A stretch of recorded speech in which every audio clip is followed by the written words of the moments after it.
Call this meeting to order. This is the action review that we have prior to our regular business meeting. We are here in the Government Center, and I want to welcome everyone that's watching us. This meeting is being held in accordance with all applicable laws governing remote meetings, because we do have several council members who may be participating remotely. The requirements of notice, access, and minutes have all been met as required by law.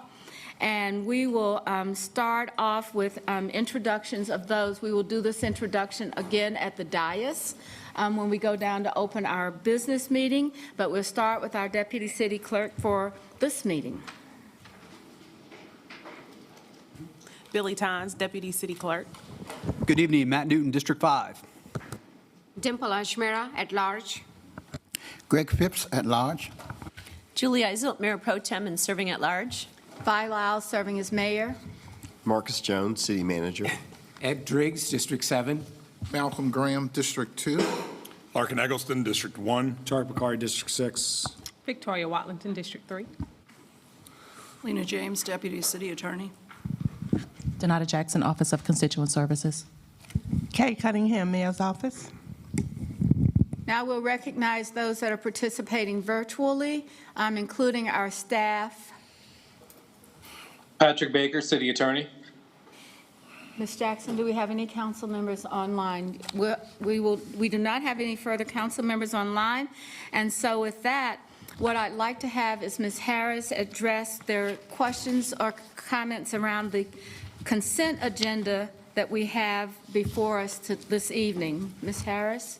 Thank you and good evening. And no, I didn't have any specific questions on any consent items tonight. We had some clarifications sent out to you earlier and at your desk around clarifications around the budget.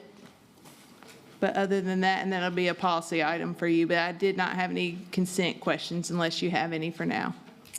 All right. With that, are there any consent questions for the staff before we begin?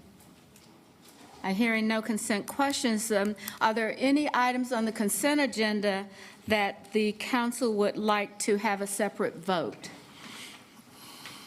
Hearing none. Are there any consent items that council would like to have a comment before the vote? Hearing none of that, may I have a motion for items 16 to 38 for approval of these items? So moved. Second. We have a motion and a second. Any further discussion?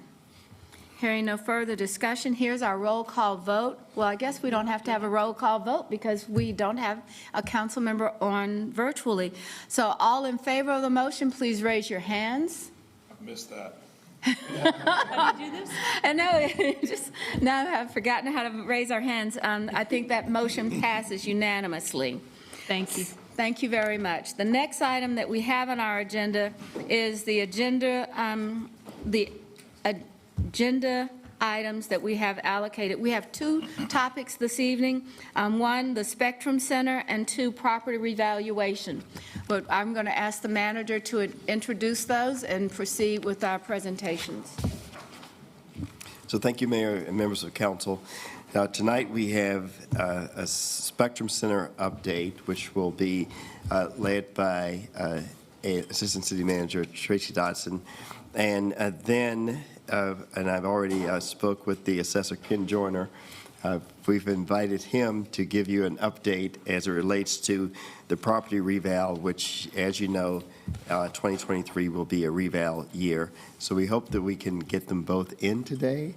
But with that said, that's all that we have, Mayor, for the action review. All right.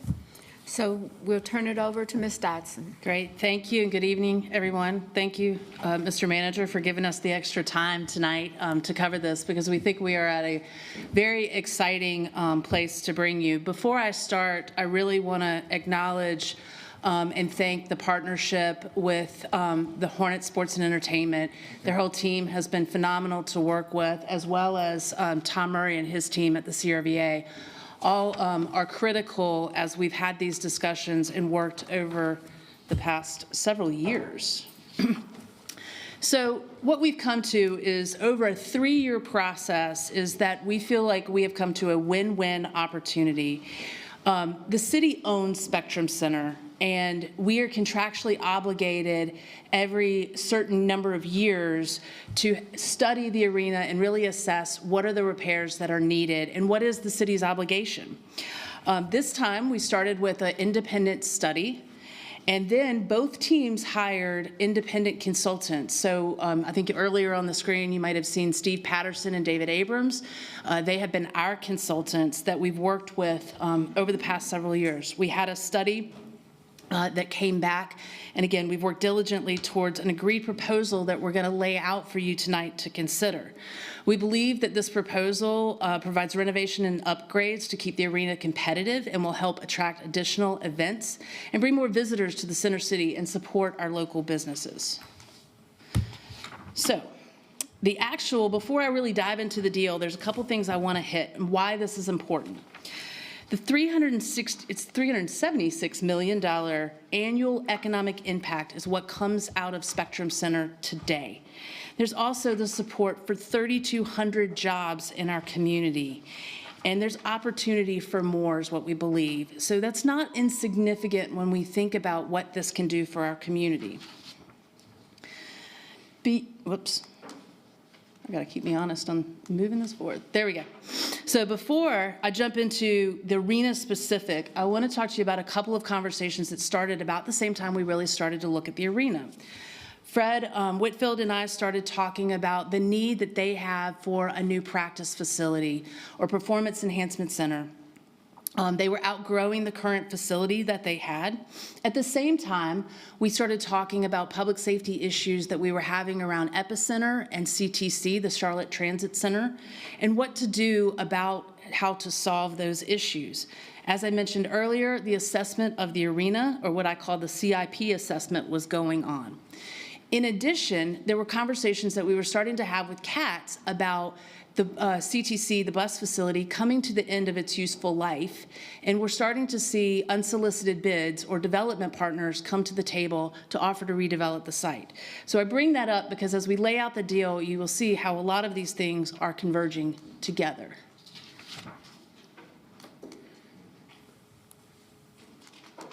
Okay, so our current deal, I think there's two ways to look at this. We can look at what we are currently obligated to under our original agreement from 2003, and it was amended again in 2013. Or we can get creative and look at this in a little bit of a different way. So the current agreement, as we went through that independent study that I mentioned, that study identified up to about $300 million, maybe a little bit north of $300 million of repairs, improvements, or potential investments that could be made to the arena. The lease currently ends in 2030. As we went through that $300 million, we, working with both consulting teams, determined that about $173 million of that is contractually obligated. So you think about $173 million and a lease that ends at 2030. The $173 million, as you'll see at the bottom, covers things that we're required to do, like capital repairs and upgrades, NBA requirements that changes, or buildings that are comparable to 50% of the other arenas. What made us a little bit nervous was a major investment when you're coming so close to the end of the lease. We felt like, not to put words in the hornet's mouth by any means, but we felt like there's a discussion as you get closer to 2030 about how to build a new arena or the investment that is needed in order to keep the Hornets and extend that lease beyond 2030. So we wanted to get ahead of that. And what we negotiated in this partnership with the Hornets was a 15-year lease extension. We see the opportunity to do the work that is contractually obligated, plus some additional work, plus a performance enhancement center, which I will discuss later.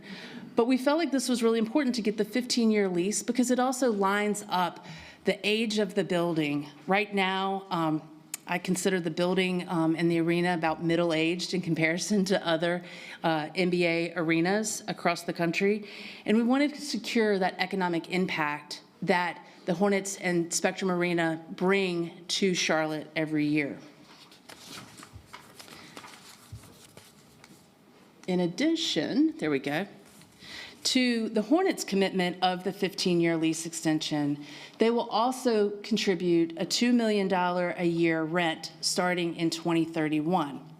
When construction is complete on the arena, they will start a $500,000 a year payment for a couple of years in the late 2027 to 2031 when the $2 million a year rent starts. They've also agreed to continue a capital improvements annual contribution of $1.1 million to the arena every year. That is important because they currently do that, but under the existing agreement, it was set to expire in 2024. The last big thing I have to give a lot of credit to the Hornets on is for the investments into the arena as well as the Performance Center, they have agreed to cover cost overruns. So if anybody's following construction costs these days and where they're going, that is a huge commitment on their side.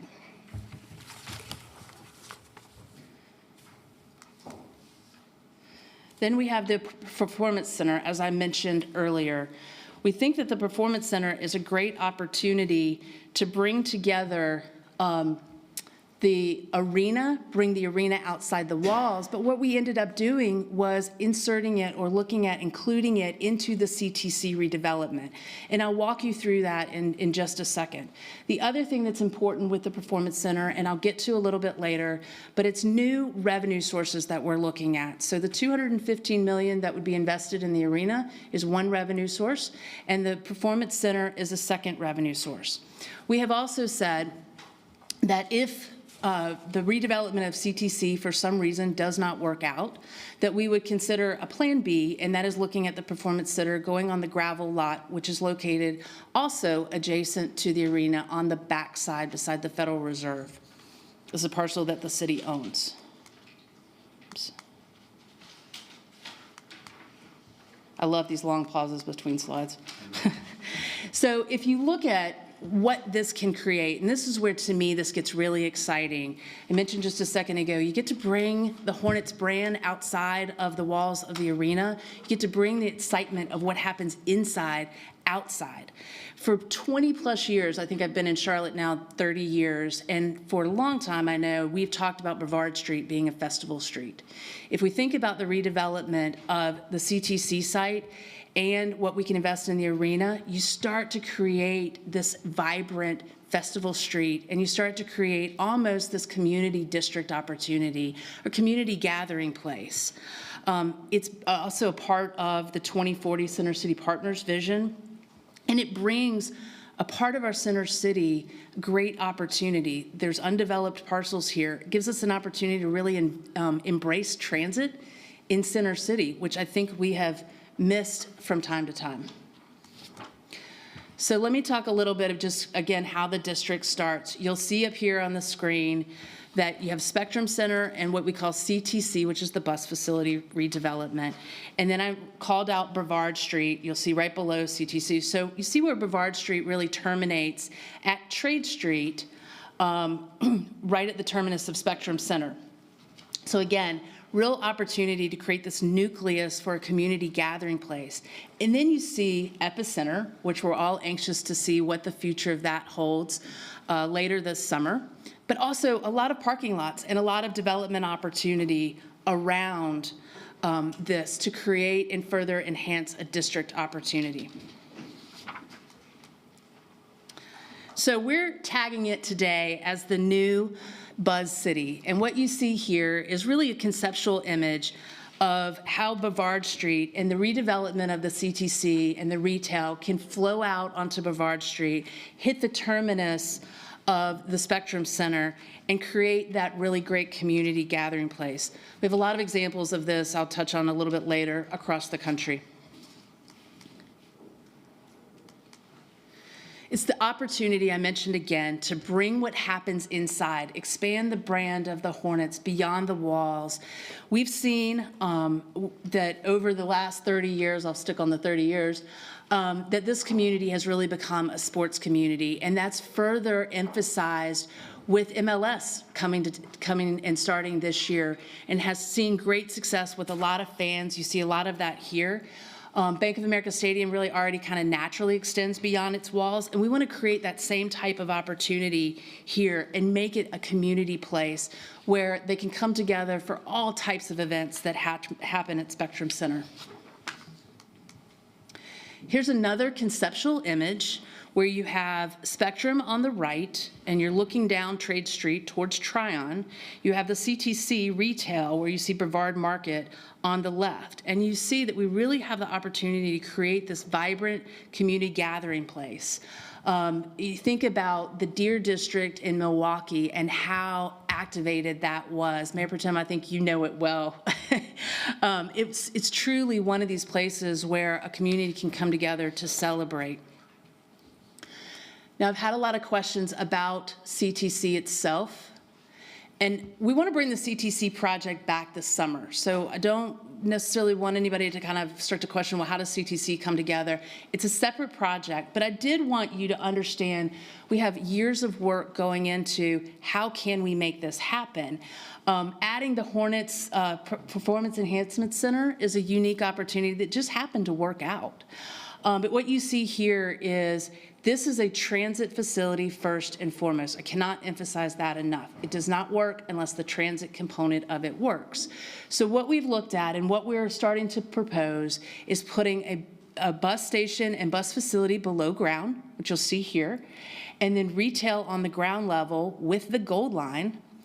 At a level above that, you'll have the blue line, and you'll have a concourse that comes down to Trade Street. You'll have parking above that. And you see how the Hornets facility, the performance enhancement facility, can fit right in between above the parking and the additional development that would happen above it. So it's a unique opportunity that we are still working through, but we think can bring a lot of vibrancy to this project. And it can also let the Hornets act as the anchor tenant to getting the project moving.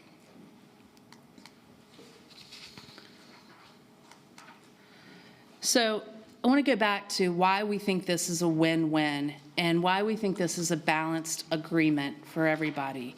We get the lease extension, the certainty of the team. The Hornets make a much larger contribution into all of this.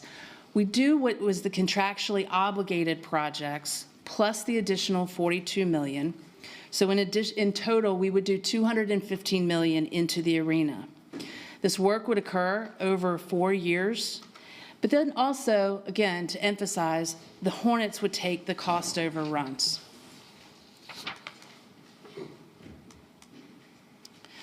We believe that we're addressing a lot of very needed in capital repairs into the project, as well as meeting some of the other cities' goals like CAP. Some of the capital repair works that is needed is HVAC repairs, plumbing repairs, roof repairs. But then in addition, the upgrades that we'll make of the $42 million will make for a better fan experience, additional events, opportunities, seating options, reduced wait times for entry, and enhanced food and retail options, as well as security options. If you talk to Fred and the Hornets team, they will tell you they really want to be able to compete, not just with the Hornets, but with attracting more events right now to Spectrum Center. Currently, it's more than 100 days a year of activity.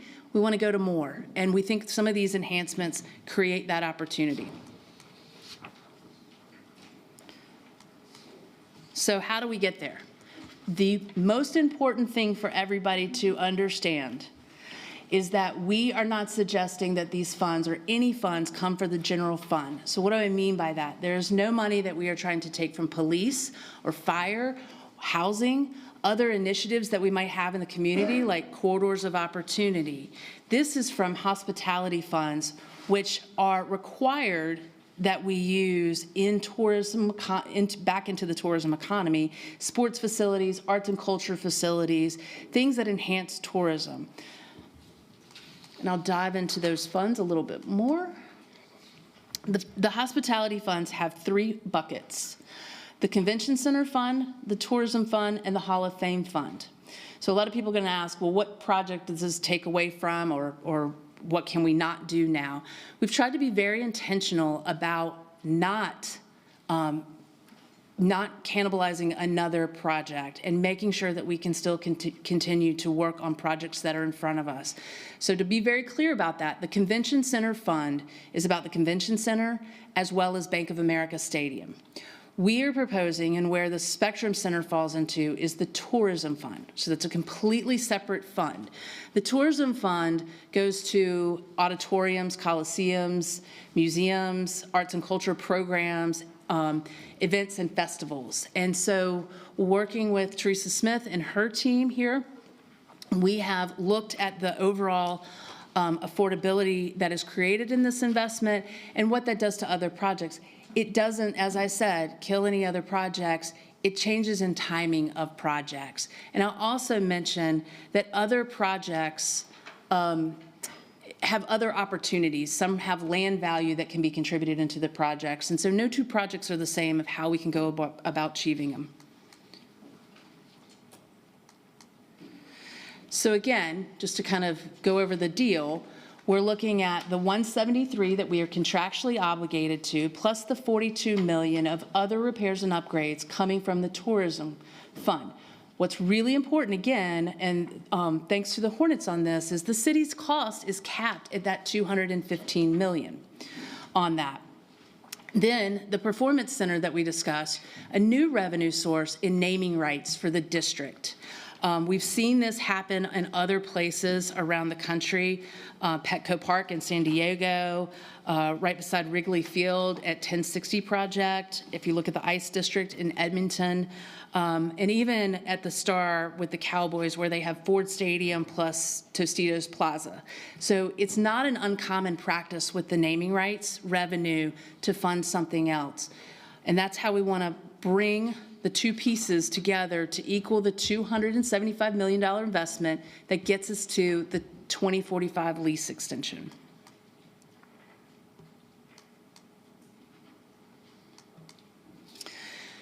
Last year, we adopted a new policy, and we want to make sure for our tourism investments, we want to make sure that everybody understands that this does meet the policy checklist. This creates the opportunity for further economic growth. We believe that this leverages private sector investment and other partners. It also allows the fund balance to be maintained at 100% of the following year's debt service. So again, we believe that this does hit all of the new policy checklist items.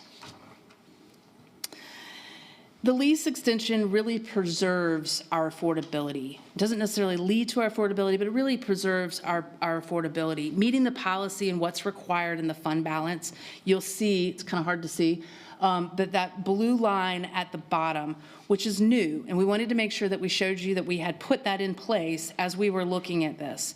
The darker green is what is restricted for the debt service, and the lighter green then is the available fund balance. Whoops, that was one too many. There we go. And then this graph will show you how utilizing our affordability of, it's not that, again, we're not killing other projects, we're not impacting other projects, it's about a timing thing. So you can see that as we make our investments and coming out of COVID and recovering from COVID, especially around hospitality and tourism, that it has an impact on our affordability and ability to do projects in upcoming years, but after 2025, 2026, it really starts to build back up again. Last couple of slides that I will go through is the timing. How does this divvy out? You heard me say earlier that the work would be done over 4 years. We want to start work as soon as this summer. We want to start the architectural work that's needed to do the work next summer.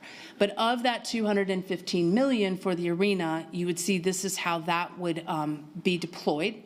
And then the Performance Center would come on in 2027. And I think our way of looking at the Performance Center is really to try to make an annual payment towards that once it delivers, almost like a lease payment, if you will.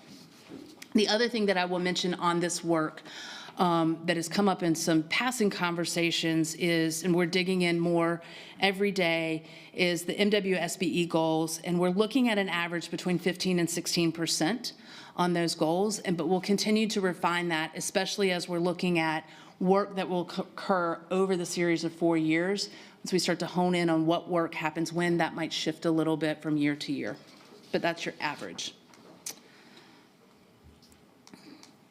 So next steps. We'd love to hear your thoughts and questions tonight. Take all of that in and then come back to you on June 6th for a little bit of a deeper dive into the particular areas that you want to hear more about. We also want to hear from the public and have a website that will go live tomorrow. You can see the URL up here, and you can bring your questions in and comments in.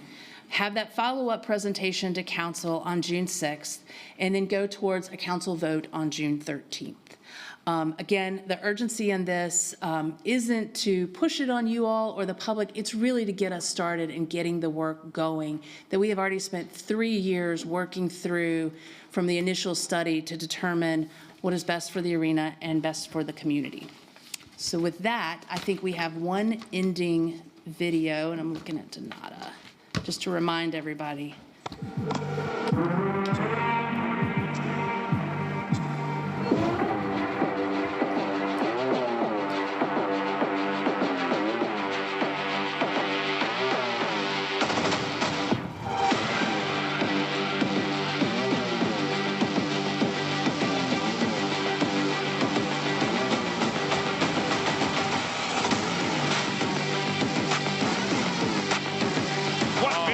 Off to the races. What do you got? Yes! LaMelo finds Montrez.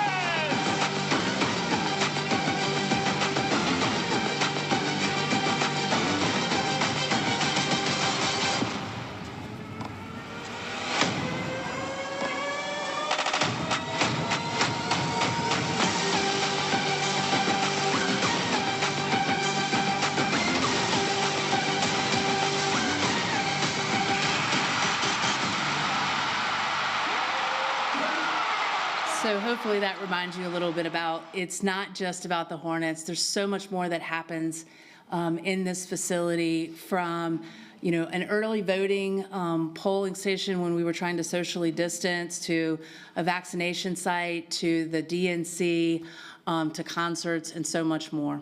And so with that, I will stop.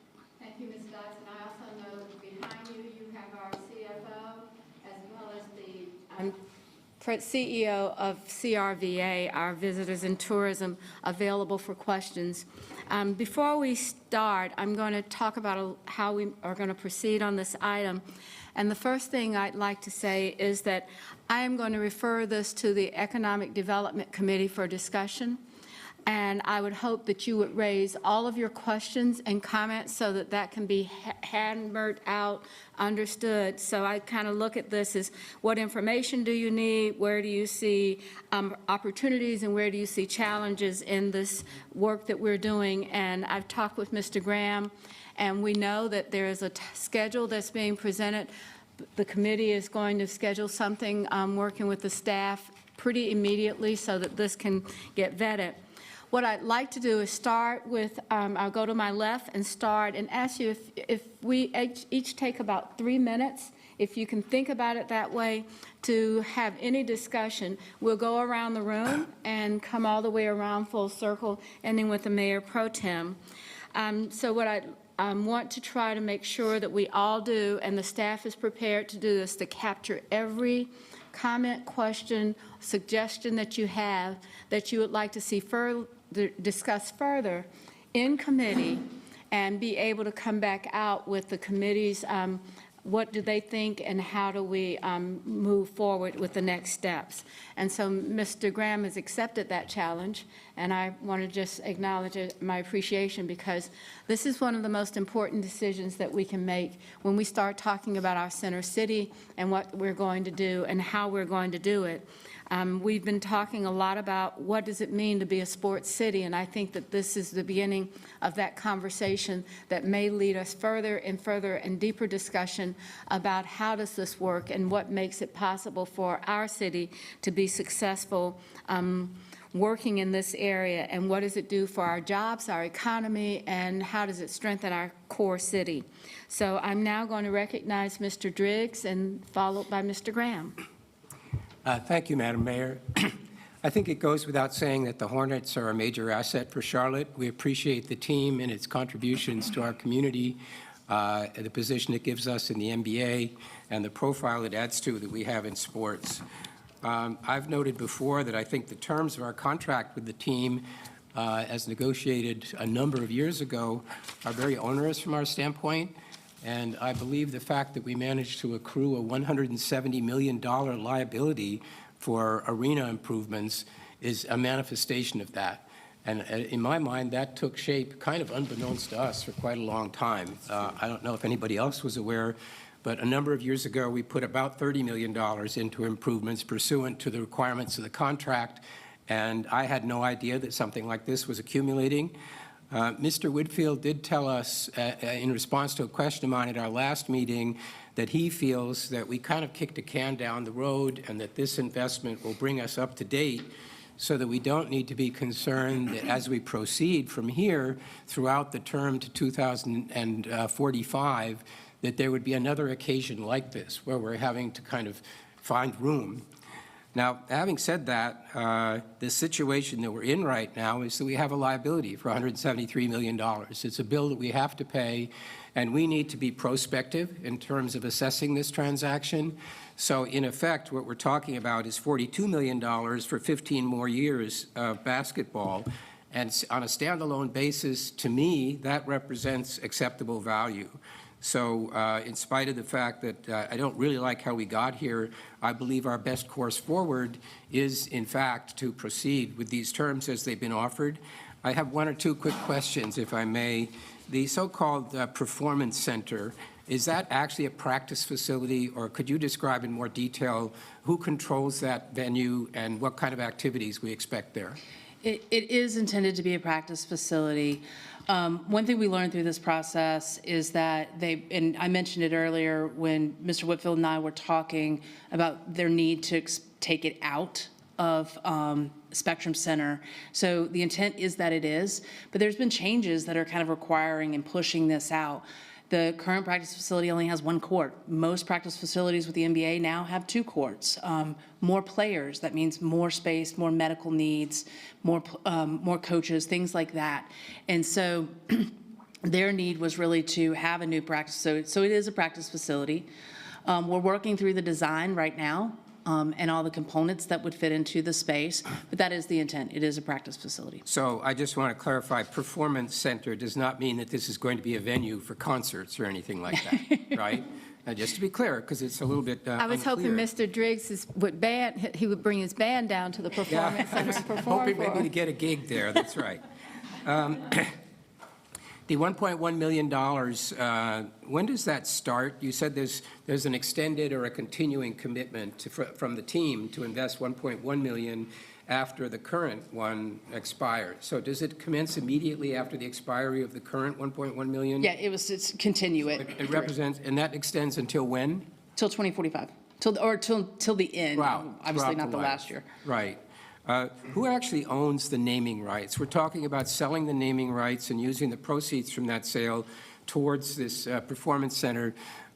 Whose money is that in the end? Who owns that? So let me stop on the naming rights really quickly. One, we had a third-party consultant that we hired, IPG 360, that does this to really look at what the district could be and what kind of revenue we thought we could generate out of that. It was important, I think, in the negotiations that we not take any of the naming rights opportunity that Hornets currently have, but that as we thought about expanding this and going into a district and expanding across the street, that we had new revenue opportunity. And so the idea is, and we'll have to work with all of our partners, right? We'll have to work with the CTC developer as well as the Hornets. But the idea is all that money is going into the CTC redevelopment. No, I get that, but I'm just saying somebody owns those rights. Somebody has the ability to offer those rights for sale. Who is that?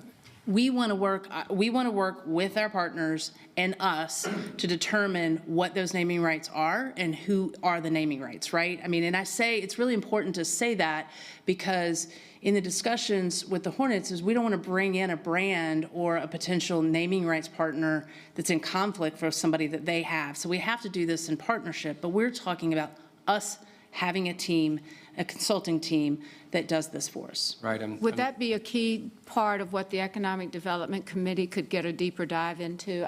Yes, I we would can hope. discuss And that. so I know we're not going to be able to hit everything, but raising that is really important. And Ms. Dotson, if it's going to mean that you can do a deeper dive in it, in the committee, we can do that, okay? So otherwise, thank you for the presentation. I look forward to working in the committee to address further questions. All right.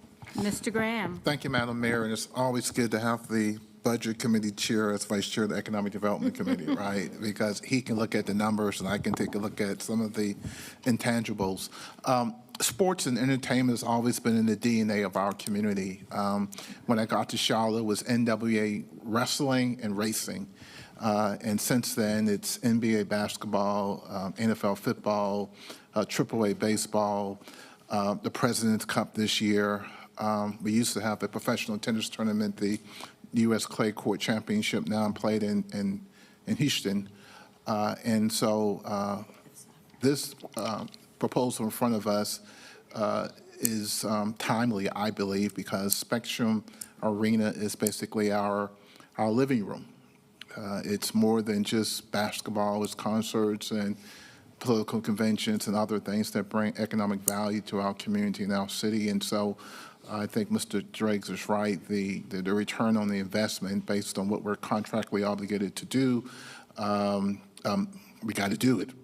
And then the sweetener, as I call it, the $42 million plus the 60 is just kind of thinking out of the box and how we can really activate that district. So I certainly am amenable to moving forward with this for sure. But there are a couple of questions I would want to kind of get some more clarification in committee. One in particular, I think Mr. Drake's already touched on, is the Performing Center and who owns those rights, right? That's one of my questions that I had. Secondly, really getting a deep dive on the transit station, right? I get the training facility. I just want to make sure that we get the transit right and how that's going to interact with the intermodal station, right, that we're building at some point, right, and how those two facilities will interact with one another. So just getting more information about the transit is what I want to do. Also, the community usage of the facility, right? We talked a little bit about that, and just clear understanding of who's on first and who's on second. I clearly understand and know that the Charlotte Hornets are great corporate citizens, so no one's questioning that at all. I just want to make sure, as a good businessman, that I'm pretty sure the Hornets are looking at the contract and holding us accountable, and I want to look at our contract and hold them accountable too, right? And I'm pretty sure that they're meeting the grade, but there's an old saying, trust but verify. And I think that's what we should be doing. And so I would love to kind of talk a little bit about that, making sure that we all kind of know who's on first, who's on second, and how we can work together with the management firm, i.e. we own the building, but I clearly understand they manage it, that we get maximum value out of the building for the taxpayers for the city of Charlotte. And if there's occasion that we need to borrow the building for a day or two, that's something that we all understand what that looks like and how we accomplish that for sure. But so I'll save the rest of my questions for committee, but it's transit, it's branding, it's community benefit agreements, it's timetable. We talked a little bit about that for sure. And then process as we move forward. Thank you. All right. Mr. Eggleston? Thank you. Won't repeat the things that were said before, but I do think it's important that as we tell this story and as our friends in the media tell this story, that it is reiterated that 80% of the money we're talking about spending here is money that we are obligated to spend. And all of the money that we're spending is money that is set aside specifically for certain types of projects, this being one of them. It's not general fund money that we could be using for some of our other things that most of the community and most of us would agree would be higher priorities. These are dedicated funds with a dedicated purpose. This is that purpose, and we're obligated to spend 80% of this money regardless of what we decide. So I do think it's a good return on investment given all of those facts. The only question I had was about the naming rights as well. If it's determined that the value of those naming rights is higher or lower than what we have budgeted, does that mean that then more or less money has to come from the city's tourism fund for those other capital repairs and upgrades? That's not the intent. We've taken a very conservative approach to the naming rights. And so the idea is that it fully can cover that. If there's additional money, then I think we've just got to determine where and how that's used. If we came to find out that they are worth $70 million, I do think that it'd be nice to have set it up in our vote such that that additional revenue could then be subtracted from what we expect to spend out of the tourism fund for the additional capital repairs and upgrades. And I think as we build this out, we can definitely come to that strategy. I mean, we're kind of at step 1A and have done the study to determine how much we think it can generate, but that's as far as we've gone at this point. That's it. Thank you. All right. Mr. Bakari? Thank you. The thing that really I find challenging in all this, and it's just the nature of what we're facing, is that we've had periodic updates on this. Staff, the Hornets team, they've all been working hard behind the scenes to figure it out. And they've been working on it for a while, and now we've finally arrived at a point where we can take some action, we can look at some things, dive into it. I think that's a good thing, but the community's going to have to come along very quickly. And I think this can look awfully daunting and complicated to them. It's been said multiple times. I'll say it another way. Because of councils and staff and leadership, 10 plus years ago, and their actions, we've been handed a huge bag of excrement right now that we have to work our way through. And it's up to us to figure out how to get through that as quickly and efficiently as possible and make sure that we don't hand that same bag off to a council and staff 10 years from now. And that's a really short timeline to really be engaging like this publicly. I understand the reasons for it. So I'm really looking forward to the community feedback that we're going to get and making sure that they have ample opportunities to make sure their voices are heard. There are some things that we have to do. There are other things that we can do with this approach. And this community, this is not a small item. So this community's their voice is going to need to be heard and heard quickly.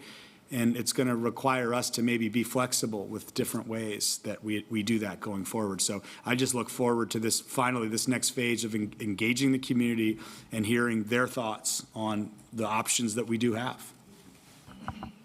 Ms. Watlington? Thank you. I'm also happy to see the revitalization of Uptown. Uptown is definitely in need of revival, so this is certainly a catalyst project, and I look forward to it.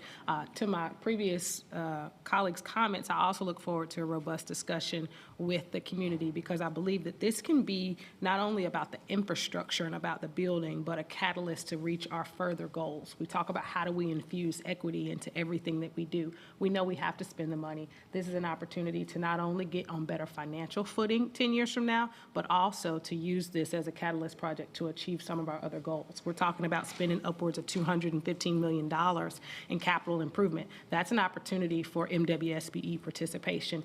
We know that the Hornets do a great job in investing in small business and vending opportunities and things within the center, but beyond that, this can be an opportunity to really help grow small business and grow innovation in this community. When we think about beyond the infrastructure out to the CTC and to Brevard Street, how do we think about how we allow arts and culture to come in and really set the stage here? What kind of private investment are we targeting to follow this public investment? So those are the things that I look forward to talking about with the community, because I think that it's beyond just the financials of it. How do we make sure that all of our goals, when we talk about the comprehensive 2040 plan and what we want to be our competitive advantage in this city, I think this is an opportunity to build that in on the front end. Thank you. Ms. Johnson? Thank you, Mayor, and thank you for the presentation, Ms. Dotson.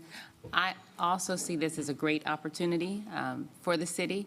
My questions are regarding opportunities for small business and minorities. I know you mentioned about 15% MWSBE goals. I want to know if those are state requirements or federal requirements, and do we have the opportunity to change those goals or modify those goals Because, 15%, this is a huge project when you talk about the 3 buildings. If we as a city have the right to increase those goals. So I would just answer quickly on that. The 15 to 16% has come through our collaboration with CBI. And so really that's the numbers we're starting to look at this. And again, we're just identifying what the projects are now. So we're still in the process of working through this. But that 15 to 16% is what we've gotten to in partnership with CBI. Okay, so that's a city policy? Mm-hmm. Okay, so, all right. I'll wait for the committee to ask all of the rest of the questions, but if this is a city policy, I believe we can look at this through a more equitable frame to increase those goals. Thank you. If I recall correctly, the arena was given the goal that was in that range and exceeded it 20+%. So I would assume that we can get better at this. Good, yeah, what's wrong with Right? 50-50? Thank you. Mr. Newton. Thank you. I don't have any additional questions or comments to add. I do look forward to the conversation, discussion in committee, as well as the community feedback and input. Okay. Ms. Ajmira? Thank you, Madam Mayor. I agree with some of my colleagues that Hornets is an asset to our city, and it has been a great venue that hosts many community events. And hopefully with this, we will bring CIAA back. And I would like to hear the plan that CRVA has to bring CIAA back in Charlotte. A couple of questions that I have. The naming rights funds, is there restricted use for those funds? Or could it be used for other things? We could potentially use it for other things. So it could be outside of tourism, or it has to be restricted? The naming rights revenue is a whole new source of revenue for us that we have not approached yet. Again, has worked for other cities, and so we're trying it, but it's not attached to the tourism. Yes, I think as part of the committee discussion, I would like to see how those funds could be used to address other needs that we have, including addressing additional capacity. Now, I know, Ms. Dodson, you mentioned other projects that timeline could change. Could you just tell us a little bit about what those projects are and what timeline it could be, what timeline So let me clarify. changes we are expecting? Yes, let me clarify my comment, Councilman Ajmira. What I meant by that is the buckets that we laid out and the dollar amounts that we laid out in the buckets, that could shift slightly from year to year as we look at the projects, as we come into design of the projects. We might find that certain projects make sense in the third tranche versus the second tranche. So what I was giving you on one of the previous slides with the dollar amounts for each tranche is what we're targeting and what we think we're working towards, but just making the point that that could shift slightly as we really get into design and the schedule of the arena itself and when certain work can be performed. So when you said the timing of other projects, you were just talking about the Spectrum Yes. Center, not other. Yeah, no, I meant specifically the work that's in Spectrum Center. Okay, you were not referring to anything outside of that. Okay. Also, I would like to take a committee, I would like committee to take a deeper dive into community use of the Spectrum Center and how many days we should look in, how many days is the commitment. Also, if you go to slide where we got the least tourism fund balance and affordability graph that you have.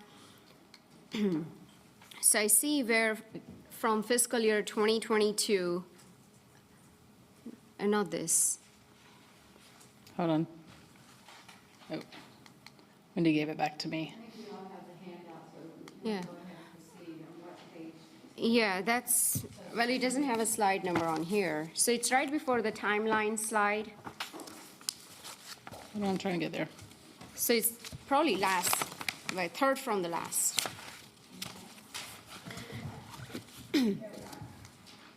Okay. This one or the next one? one next. Thank you. Yeah, that's it. So where we got from fiscal year 2022, 23, it's very, I mean, it's flat, and then it goes higher in 25, 26, and we see a big jump in 32, 33. What is the growth rate assumption here? And have we factored in potential recession?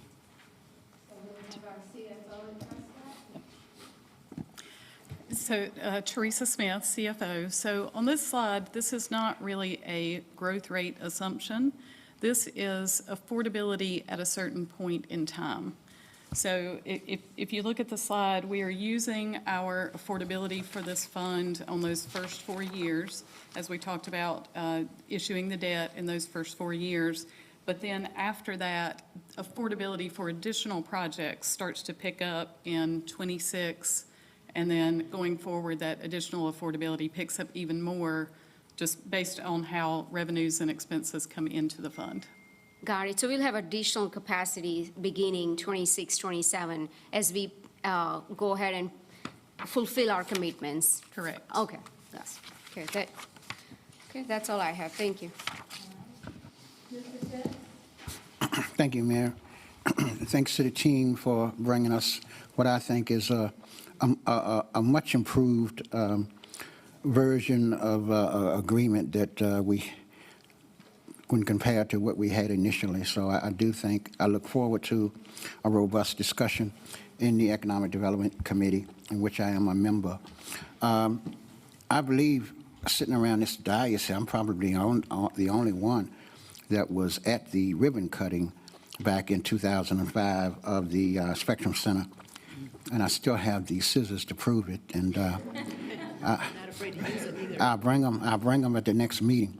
But one of the questions that I have is, of this $376 million annual economic impact, do we have a breakdown as to how much of that is actually related to the Hornets and the ancillary activities of the center? I don't have it in front of me right now, but I can get that for you, information for you. I look forward to that, and I look forward to the things that my colleagues have raised to discuss, and I really don't have anything else to add at this point. Thanks. Mayor Pro Tem? Thank you, Madam Mayor. Thank you for the presentation, Ms. Dodson. There's a couple points that I'll just make. They don't need to be answered now, but I would like them to be addressed in the committee. One is you had said that there are over 100 events yearly here. I'd like to know right now, with the current configuration of the stadium, whatever, what would stop us from having more than 100 events? So what's going to be added to this that would actually boost the number of events that we could have there that we can't do now? I would also, we did ask about the economic impact. Okay, that got asked. I would like to know a little bit more in the committee about what, if we were to vote for the proposal, what would tie that to renovation of the CTC so that it isn't, the transit center isn't sitting there for years. I'd also like to know a little bit more about how we figure the future of the epicenter into all of this. Because that's certainly something that pulls down the whole area right now. But do we have a vested interest in what happens with the sale of the epicenter vis-a-vis the rest of this project? I hope that could get discussed as well. And then lastly, Ms. Ajmir made reference to the hospitality fund, but I'd like to know, and maybe our CFO, Teresa, maybe you could give more information about that, because I'd like to know, for example, we really have undertaken a major overhaul of our arts and culture funding with the hopes that we'll have a permanent funding source eventually when we go through the Culture Vision Plan and all of that. And so what room is left, right, under not even years out, but in the next couple of years, what room is left for other things like funding the arts? And I've asked for this information before, and it could certainly go to committee, but I'd like to know how much economic impact arts and culture bring into our community. We know that sports is important. It's you know, it's definitely an economic activity generator. It provides jobs. It provides sales tax revenue, economic benefit, heads and beds. But we don't know that much about arts and culture, and I don't want that glossed over because I think that's important too. And I just want to make sure that we have room for other important initiatives. But otherwise, I think it's coming together. It's almost like, I don't know, but when I was a kid, I loved Captain Crunch, but you couldn't eat it without milk because you couldn't swallow it. And that first part is a little bit like, of the 173 million, is a little bit like eating Captain Crunch without milk. Really hard to swallow, but it is what it is. We have to do it. And so we have to focus on then getting the biggest bang for our buck. Please make sure the Captain Crunch line is the headline on all stories about this tonight. Thanks, everyone, for their questions and comments. I mean, you all have Mr. Graham's email, text messaging, mobile phone number for follow-up, and I hope that we'll be able to get a lot of this work done.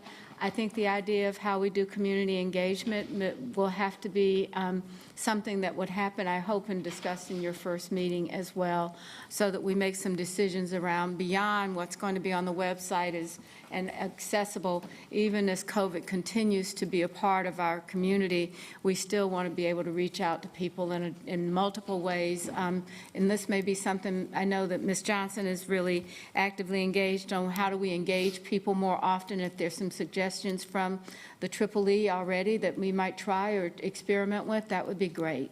So with that, I'd like to turn it over to the manager and thank everyone. I have to say, I think that the idea that, as you say, it's the Captain Crunch is hard to swallow.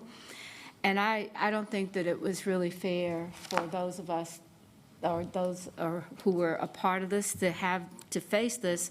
But at the same time, I'm really proud of the way that we are facing it and moving forward. And that means that we are continuing to build our sports brand. So with that, I'm going to turn it over to Mr. Jones for the next steps. Yep, well, thank you, Mayor, members of council.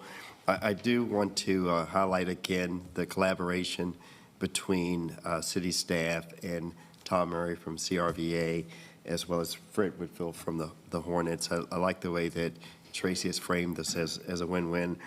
And I just want to acknowledge, I know we've said it before, but there's a lot of creativity that goes into this project. And when we started, maybe a year ago, we didn't know how to get there or hear from there. So I just wanted to commend everybody for continuing to work together. And Mr. Graham, we'll make sure that for your committee meeting, that we'll try to get as many of these questions answered even before you begin the committee. Mr. Graham, would you like to wrap us up? No, it's a tight timeline for sure. And I know I met with Mr. Whitfield, I guess about a month and a half ago, and he was ready to get started the next day. So my goal is not to delay this at all, but make sure that the council members get their questions answered and that we dot I's and cross T's to make sure that the public know what we're doing and why we're doing it. And so stay tuned, council members. I guess Tracy and I will send something out announcing when that meeting will be, and it would be really, really nice if we can get everybody around the table versus Zoom, so we can really roll up our sleeves and kind of do the work, because it's going to take, I think, an hour or two.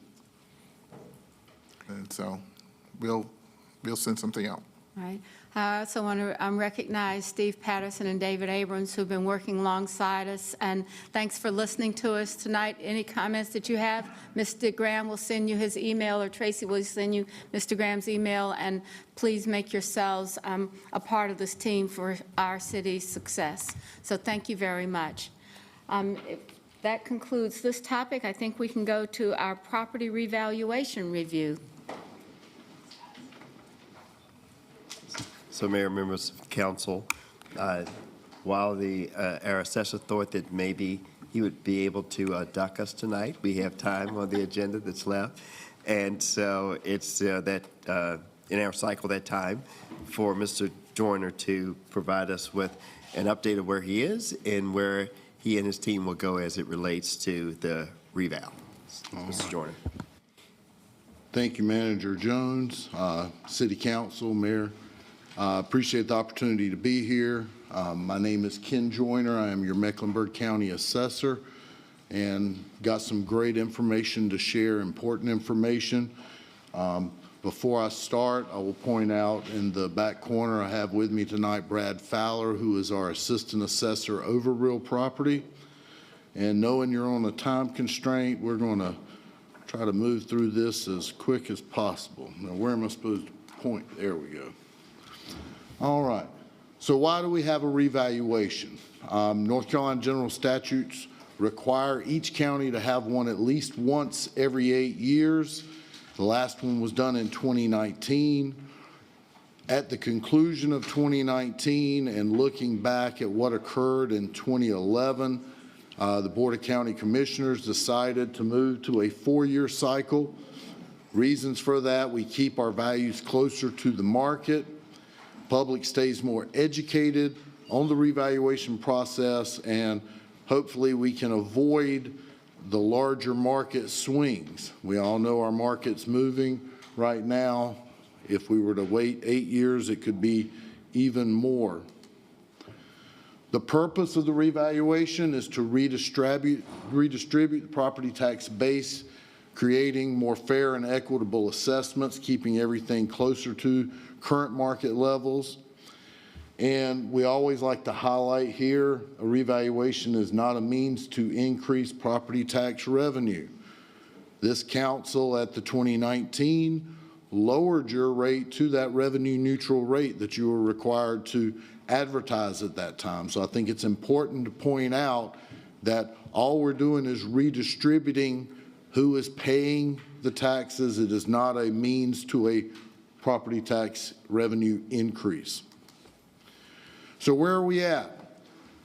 Well, in Mecklenburg County, we continue to grow. We are just under 400,000 real property parcels throughout the county. That number continues to grow. We're probably over 400,000 by now. This was as of January 1. We'll be updating this sometime in July. It's kind of a two-step process. We do an initial review where we're looking at the issues and items that we identified in 2019 that we would like to improve as we move to 2023. So we look at all 3,500 plus of our market areas, those neighborhoods that we establish. So at this time, we are about 94% through that initial review, somewhere around 373,000 parcels. Once we complete that initial review, we will then, sometime in the late summer, early fall, start working on those final values across each of the neighborhoods. This is a map of the county. Here you see all of the blue areas are those residential areas that we have completed that initial review. Then you've got the red areas, which are our commercial progress, and you'll see some white, maybe gray areas, depending on the quality. Those are those areas that we are still working on. So you can see we have done a pretty good job of covering the entire county and the city at this point. The median sales price for residential properties right now is at $388,000. That is continuing to go up as we move towards those values, those final values. You'll see that number continue to go up. Median sales ratio is a way for us to measure our values versus properties that have sold. The target there is 100%. You can see right now we're at around 99.6, and we try to keep that number as close to 100% as possible.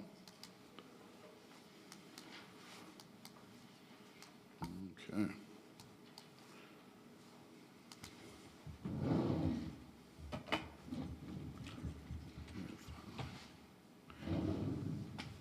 Well, we got short for time. We'll just skip that slide.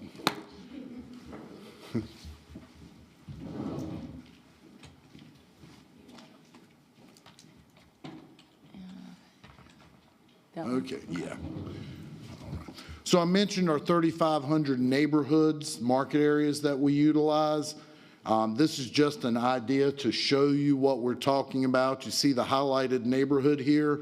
We would identify these areas, look at those areas, look at the sales within those neighborhoods, and those sales within that neighborhood are what are used to value the properties there.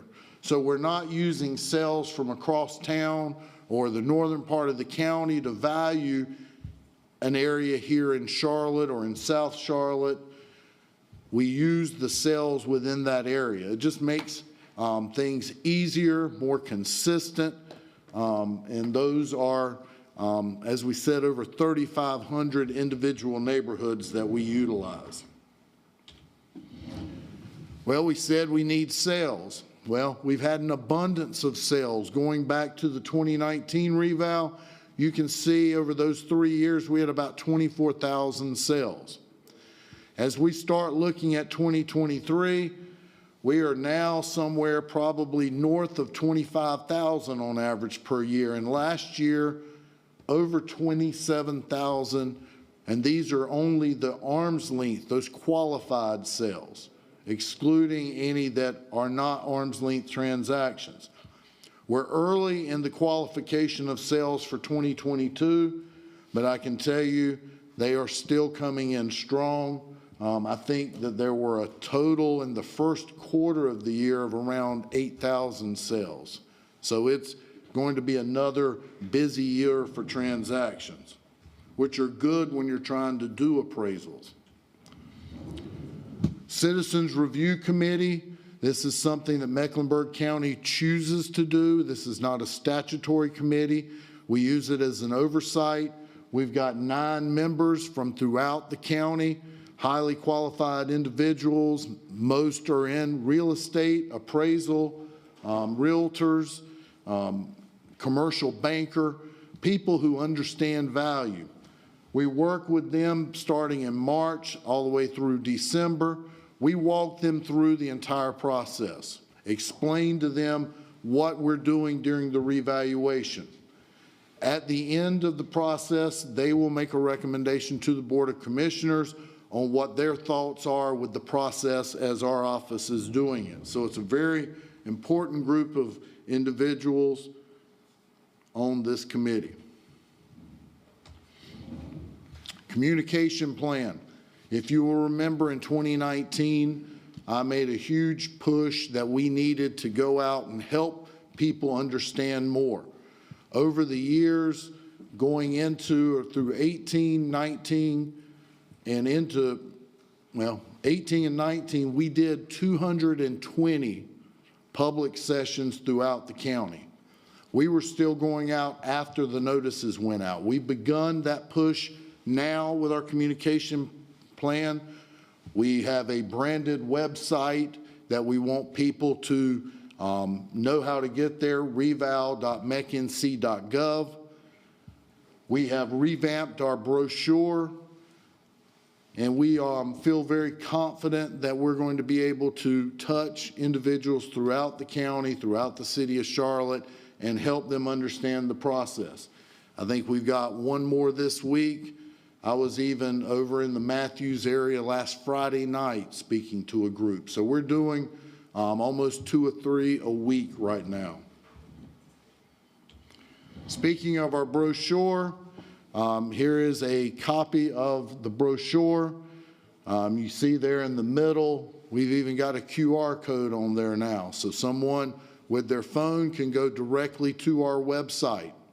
They can also get the most up-to-date copy of the presentation we're going through tonight. Very important information, trying to lay out what the process is. As you can see there on the left, values as of January 1, 23, notices going out January 23rd of 23, and the first time they will be used are the bills in July of 2023. So on the inside, there's additional important information. We will get you some copies of those brochures and share that information, but I think our Public Information Department did a fantastic job revamping this for us. Speaking around the county, as you can see, the first 3 here were late last year. Since that time, we have been to many, many places throughout the county. Continue to do so. As you can see, City of Charlotte there on May 23rd. These are some of the sessions that we have leading up beyond here. And while we were here tonight, we got another speaking engagement confirmation came through. So as we said, these continue to grow day by day, week by week. Just a slide here to let everyone understand exactly what is going on with our market. Realtor.com named for 2021 Charlotte as the #3 housing market in the country. So values are changing. Values are going up. And we want people to understand they're going up over a 4-year period. This is not a 1-year increase from the tax bill they'll receive this year. Values will be updated for January 1 of 2023 and then updated again 4 years later in 27.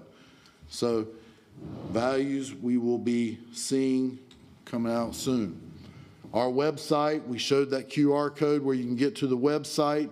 From here, someone can put in their name, their address, and they can get to that important parcel information on their property. Put in name and address. You see here a street level imagery. You also see an aerial photo of the home.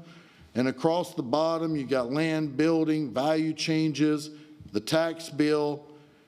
Probably to me, the most important of the buttons is the one right here called Comper. With Comper, you can see your neighborhood and you can see all of the sales within that neighborhood that we're utilizing.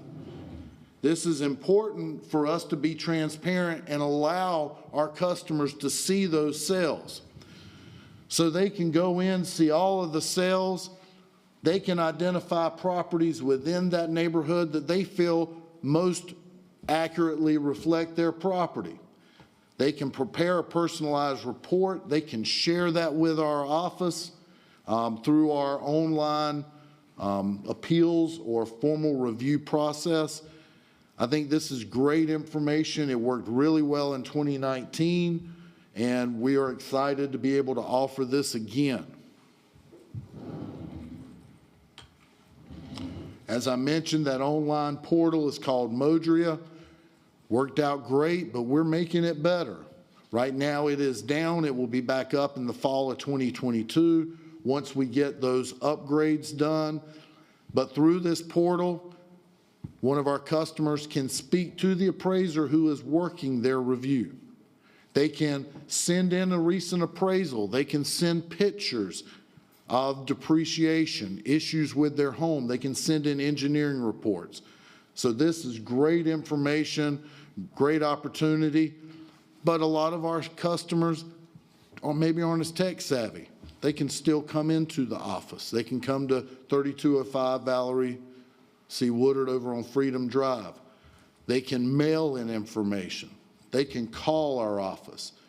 Back in 2019, we even had a few churches that brought vans and brought some of their seniors in. So we're going to be able to accommodate whatever the need is from our customers as we approach the January 1 valuation. So again, just some of those important dates. We're doing our community engagement right now. Citizens Review Committee will be finalizing those values in December of 22. Notices will be mailed in January, and immediately the informal appeals or review period will begin.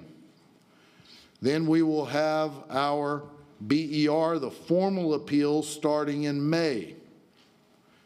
We also will be working towards those tax bills in July of 2023. For the city, we will be working with your budget department to give you those estimates of what we expect those values to be. We hope to be back in the fall, maybe October or November, when we have a better idea of what those increases will look like so that we can share those with City Council. We'll also be talking with your budget individuals, making sure that we're all on the same page as we start moving towards those bills. So with that, I know we're on short time, but are there any questions? All right, Ms. Johnson. Thank you, Mayor. Thank you, Mr. Joyner. I just have two questions. You went back to the slide where you talked about the comps. The comparables were pulled from the neighborhoods, right? Yes, ma'am. Can you describe neighborhood a little more? And the reason I ask is because we had redistricting, earlier this year or last year, and there was a lot of misinformation Okay. that moving certain neighborhoods, specifically Hidden Valley, to a different district was going to displace 30,000, 80,000, or 300,000. I mean, there was a lot of misinformation because they were being moved to a different district with areas like Myers Park. Right. So I don't want any misunderstanding of a rise or an increase in property value to seem like it's associated with that. Can you please clarify that the comps, how close or what is the radius that these comp sales will be taken from? Right. That's great. I think it's a great opportunity to clarify that.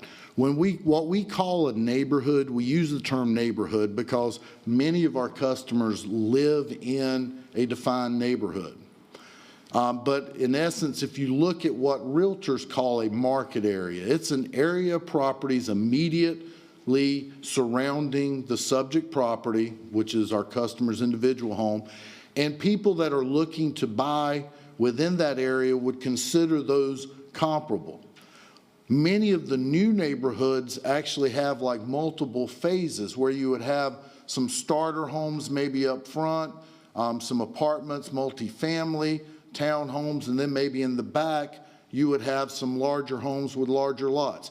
Those would all be separate neighborhoods within our system because those that are buying those homes in the front, those starter homes, would be different buyers than those that are buying the larger homes in the back. So these are small immediate areas. So for people who live in Hidden Valley, and we've been out in that area, as you saw later in the presentation, the sales within Hidden Valley would be the sales that are used to value Hidden Valley. We don't look for the highest sale or the lowest sale. We're looking at somewhere in between, that most probable sales price for each of the properties. So we would not be using Myers Park, Madison Park, any of those other neighborhoods throughout the county. We wouldn't use the west side to value Hidden Valley. They would all be based on the sales in their immediate area. Thank you. Thank you for that information. And then secondly, on your website, will there be resources for assistance for individuals who need assistance in paying those taxes? Will the programs be listed on that website? Oh, yes, ma'am. Okay, We normally in our community engagement, we actually include that. We actually removed it tonight, just knowing there were going to be time constraints. But we have the applications out there. We go out and speak numerous times throughout the community, work with our faith community, trying to reach as many of those individuals as possible. But the information will be out there. We also have the Homes program that's run through the Community Resource Center, allowing grants for individuals to help with their taxes. So we will have all of that information available. Thank you so much. Thank you. Ms. Watlington? Thank you. Thank you, Councilmember Johnson. You asked one of my questions. I was particularly interested in how community engagement was focused on tax abatement programs. As a piggyback to that, can you speak to the broader approach for the county as we anticipate some areas that will be rapidly changing in terms of property values? What is the overall strategy there beyond the community engagement sessions to inform people about the existing programs? Well, again, the best way is speaking in these neighborhoods, trying to get to as many people as possible, the faith community. We use these events. We also, at times, when we have enough individuals, We were talking with the Habitat for Humanity just a week and a half ago about having some events where they can bring individuals in, and I'll bring staff in, and we'll help people fill out those applications because they can be confusing. So from a policy perspective, are there any changes or expansions of existing policy to help mitigate some of the impacts of? Well, all of our programs are dictated by the state legislature. Mecklenburg County, probably 3 or 4 years ago, made it a legislative goal to see those limits increased. Right now, for this year, the income limit for our homestead is $31,900. Not nearly enough. We advocated looking at maybe the urban areas throughout the state and looking at more of a HUD approach where we've got those AMI levels that, or at least would help us reach those individuals that are below that median income to live a vibrant life here in our community. So to that end, I know this is outside of our immediate scope, but if there's anything from an intergovernmental standpoint we can do to kind of come alongside that, that'd be great, because that's one of the main things I hear about underutilization of the tax abatement program is that the income is too low. The other question I had was, and I'm sure the answer is yes, but I'm curious as to how our neighborhoods, our housing and neighborhood services staff and you all are connected in terms of getting to the neighborhoods, because as I was looking at the list, certainly would like to see some more participation from some of the groups in District 3 on the west and southwest side of Charlotte. So is there any connection there, or is that something that you all would benefit from? I think that our public, K-Timbo, works with community engagement with Mecklenburg County Public Information. Kay is our lead resource when we're out and about. He's working, you see the list there, and there were only like 6 or 7 more. Every time I throw somebody at him, he says, I'm already talking to him. But if you've got someone, I'm sure they know each other quite well. We would love to be able to reach more individuals if you guys could support and help that. Definitely. Thank you. Thank you. We have 2 more speakers, and then we're going to head downstairs for our meeting. Ms. Ajmer, followed by Mr. Phipps. Thank you, Madam Mayor. I had a town hall a couple of years ago on property assessment, and we had hands-on workshop on how to pull comps and how to submit a request. And I thought that was really helpful. Could you go back to the slide? I'm trying to figure out if the process has changed from the last time. Okay. The slide where you got pulled all the comps? I think this is the one where we were talking about Comper. So it would highlight the neighborhood, and let's say there were 30 cells within the neighborhood.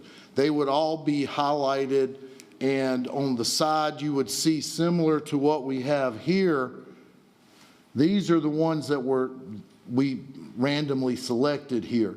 But you would see on the sidebar of the screen a list of those with a picture so you can see each of those, and it correlates to one of those yellow dots. They're going to have all of this structural information so that you can see right here the distance from your house, the sales prices, the sale date, finished area, all those important information items to help you identify what is most comparable. So we try to put this information out to provide as much information as we can. So from what I understand, the process has not changed. It does not select the comps for you. You still get to pick. You still select them. Yes, ma'am. Got it. Thank you. Mr. Phipps? Yes, Mr. Joyner. As you know, there's been a lot of corporate investment activity in our communities that they're buying houses, paying far in excess of market value or appraised value. How are your comps being used to compensate for that in your revaluation process? Right. Those corporate housing have been a big issue, not just here in this area, but going on through other parts of the country where those investors are coming. When we look at the sales within a neighborhood, like I mentioned earlier, we're not going to look at the top of that market at what those price per square foot are selling for. We're not going to look at the bottom. We're going to look at those sales within that neighborhood that are going to be in the middle, more like a median. And we're going to use those to value all of the properties within that neighborhood. To the corporate sales, there is nothing that I have seen. I do a lot of training on the appraisal standards throughout the country. There's nothing that said that that's not still an arm's length transaction, willing buyer, willing seller. So until something comes out on that, they still fall within those qualified sales that we've got.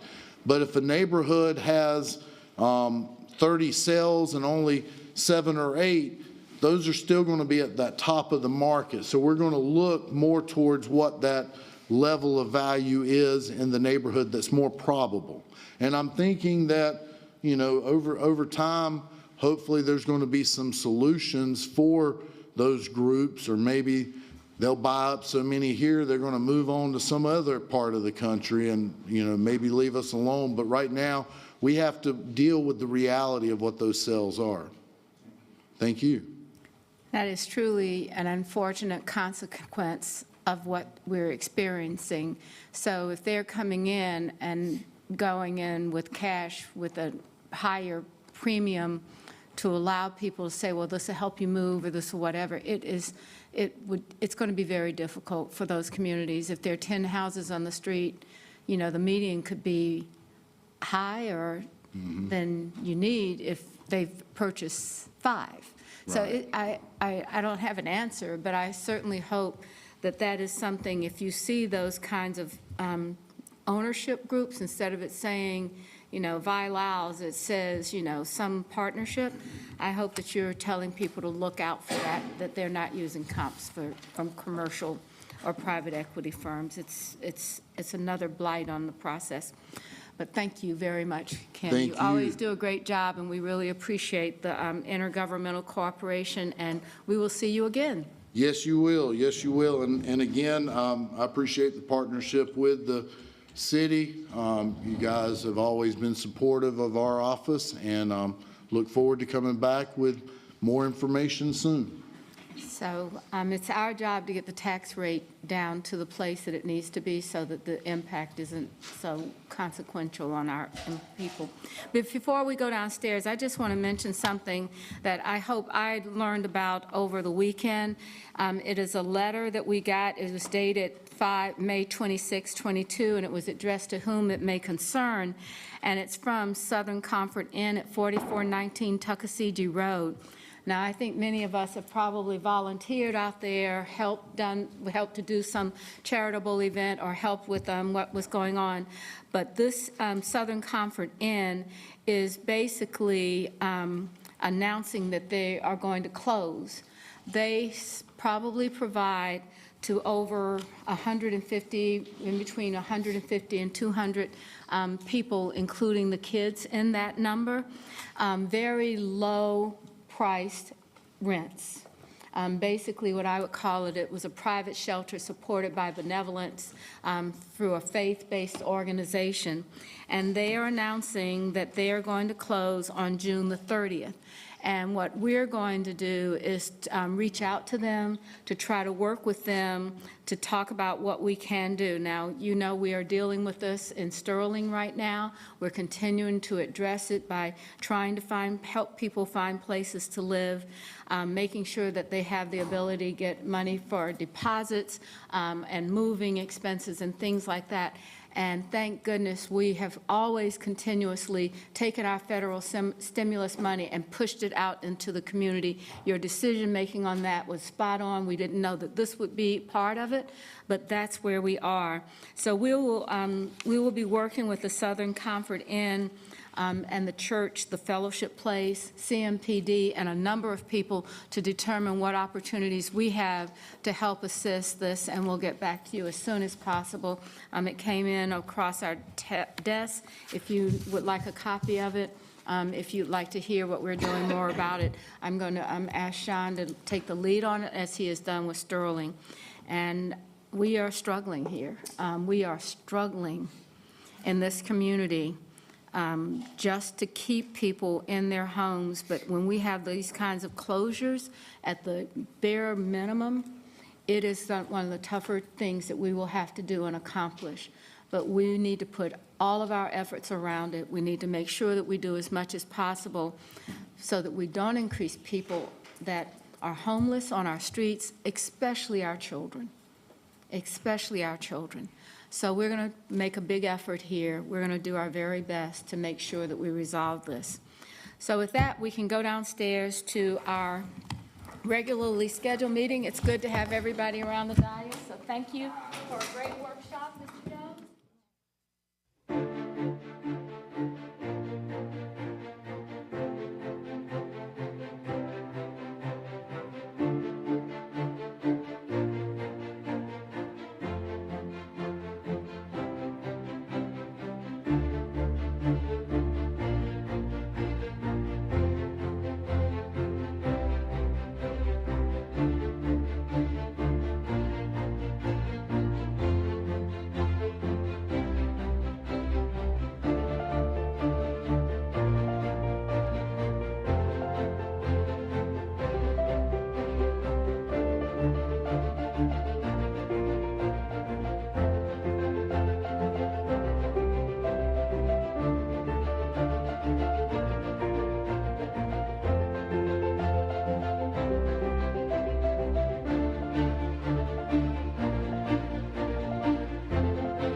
afternoon, everyone. Good afternoon.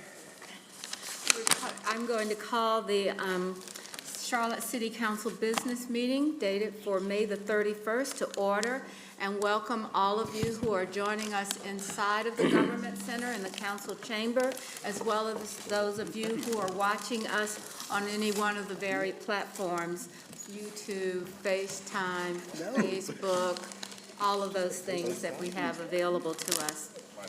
So tonight's meeting is being held in accordance with the laws governing our meetings. Fortunately, this time we do not have anyone attending remotely, so we will actually be able to raise our hands and vote instead of having roll call voting. I'm excited about that. I'm sure the staff is as well. So thank you for all being here today. We're going to begin with introductions, and following our introductions, we will have an invocation recognizing that we provide this invocation in a way that provides for us to actually think about our way of working and interacting while we're conducting this business. And so we know that there's diversity in our community around faith and religion, so if you choose to participate, that is fine. If not, we also understand that. Following Mr. Driggs, who will give our invocation tonight, we will stand for our Pledge of Allegiance at the beginning. So with that, I'm going to begin with introductions with our city clerk. Stephanie Kelly, city clerk. Good evening, Matt Newton, District 5. Hello, Dimple Ajmera at large. Good evening, Renee Johnson, District 4. Greg Phipps at large. Marcus Jones, City Manager. Di Lyles, Mayor. Julie Eisel, Mayor Pro Tem and serving at large. Larkin Eggleston, District 1. Malcolm Graham, District 2. Tarek Bakari, District 6. Victoria Watlington, District 3. Ed Driggs, District 7. Lena James, Deputy City Attorney. And our city attorney is attending virtually and will check in with us as needed. Is that correct, Ms. James? That is. All right, thank you very much. As we begin our meetings, we often recognize that there are opportunities for us to hear from our council members, and Mr. Driggs is going to speak with us for the invocation tonight. Mr. Driggs? Thank you, Madam Mayor. Yesterday, excuse me, was a national holiday on which our country honored the memory of those members of our armed forces who died serving our country. Having met Holocaust survivors and having traveled behind the Iron Curtain when I lived in Europe during the 70s, I have a strong personal sense of the horrors the world might have endured if it hadn't been for the extraordinary bravery and dedication of American men and women in uniform. Because of their sacrifice, we were able to attend our barbecues, car races, and other pursuits this weekend as a prosperous, free people. We may grow weary of the loud differences of opinion that characterize public discourse today, but we should be united in remembering those who died protecting our right to disagree and to express ourselves freely. They did not die defending some of us, they gave their lives for all of us. Let us not take the liberty we enjoy for granted, and let us not allow the memory of those to whom we owe our liberty fade. To all those we honor on Memorial Day, may you rest in peace. Thank you. All right, thank you. Please stand for our Pledge of Allegiance. I pledge allegiance to the flag of the United States of America and to the republic for which it stands, one nation, under God, indivisible, with liberty and justice for all. Thank you very much.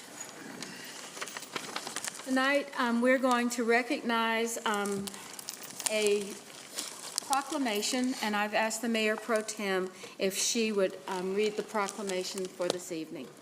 Thank you, Madam Mayor.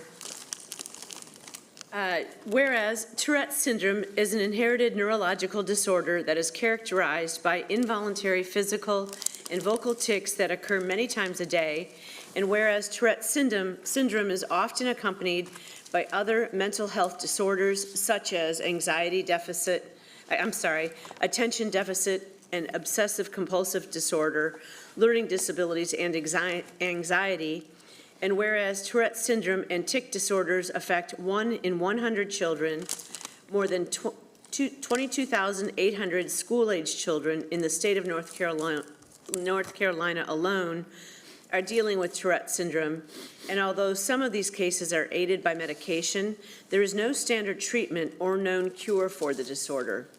And whereas there is an important need for more professional help with interest and expertise to identify, counsel, and treat people with Tourette syndrome, a disorder that is often misdiagnosed and misunderstood.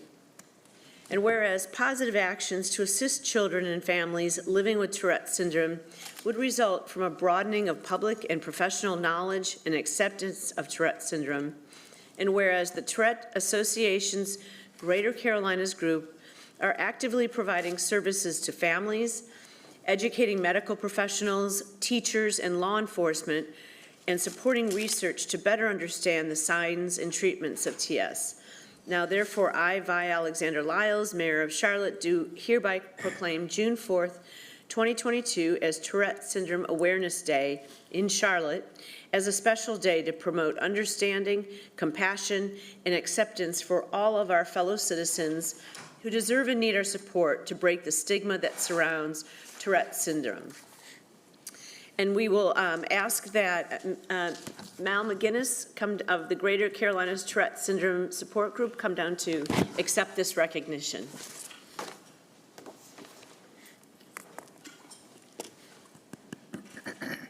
Come on down, come on over this way. No, this, come on. Come around. Jump over, step over. You see, that's what happens when you're young. You get to step over ropes that barricades that we set up. So, Thank you very much. Thank you. thank you very much for being here.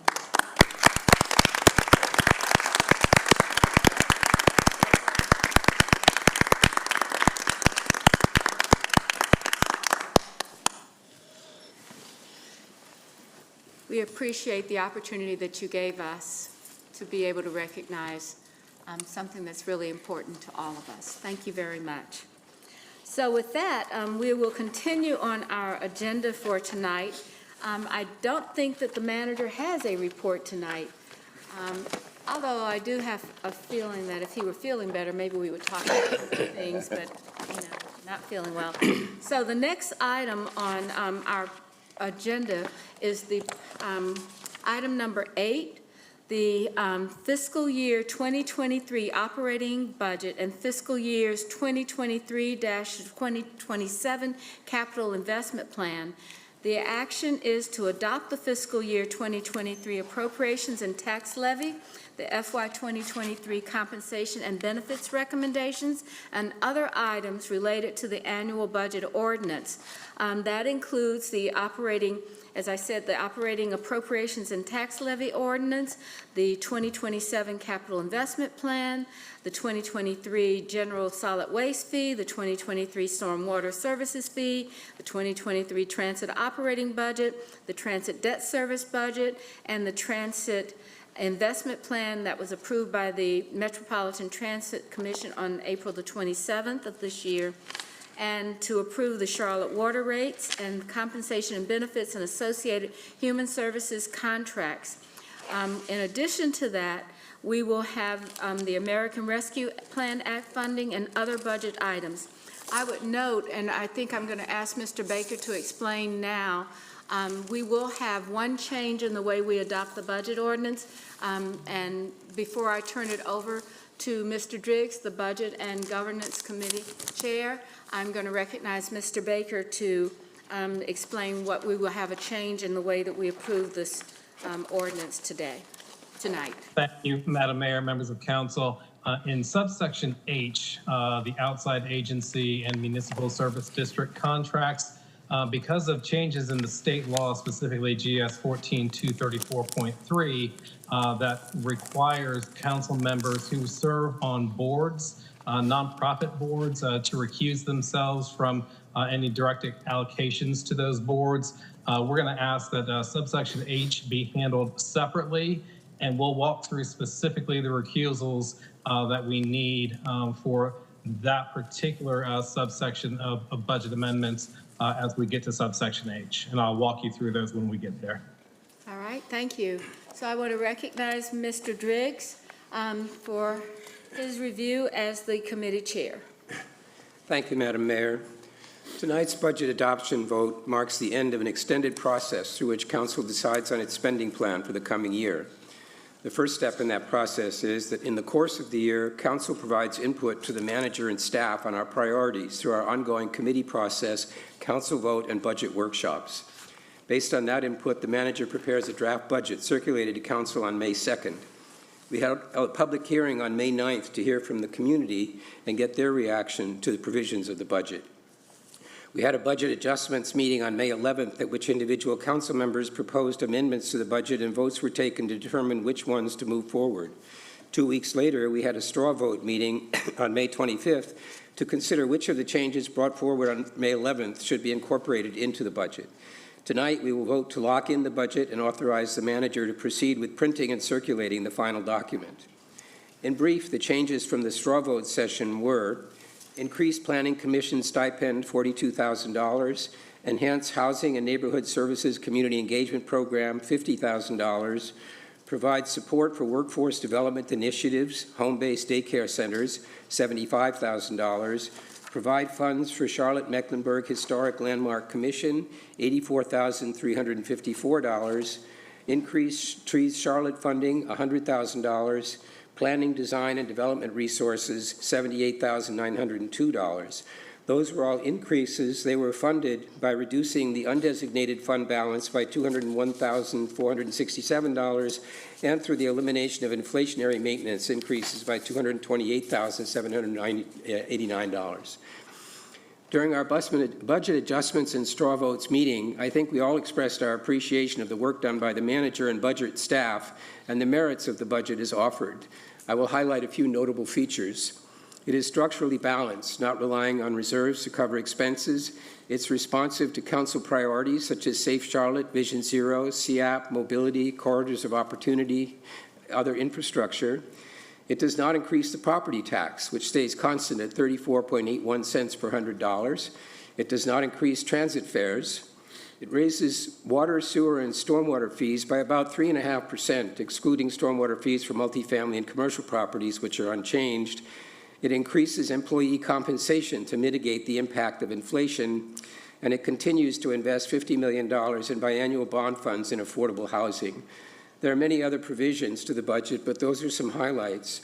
I would like to personally congratulate Manager Jones, Budget Director Ryan, and all of the staff members who put this budget together for meeting our goals and preparing an excellent final document. With that, I would like to make a motion to adopt the fiscal year 2023 appropriations and levy tax ordinance, the fiscal year 2023 compensation and benefits recommendations, and other items A through J related to the annual budget ordinance adoption, with the specific exception within Action H of University City Partners, Charlotte City Partners, and Charlotte Works contracts. These will be considered separately, and I explain that we do that because we have members of council who are on the boards of those entities and will be excused from the votes on funding for those entities. Second. We have several seconds to Mr. Driggs' motion. We will start, and I'll go around. Mr. Driggs has spoken. Ms. Watlington, any comments? Mr. Bakari?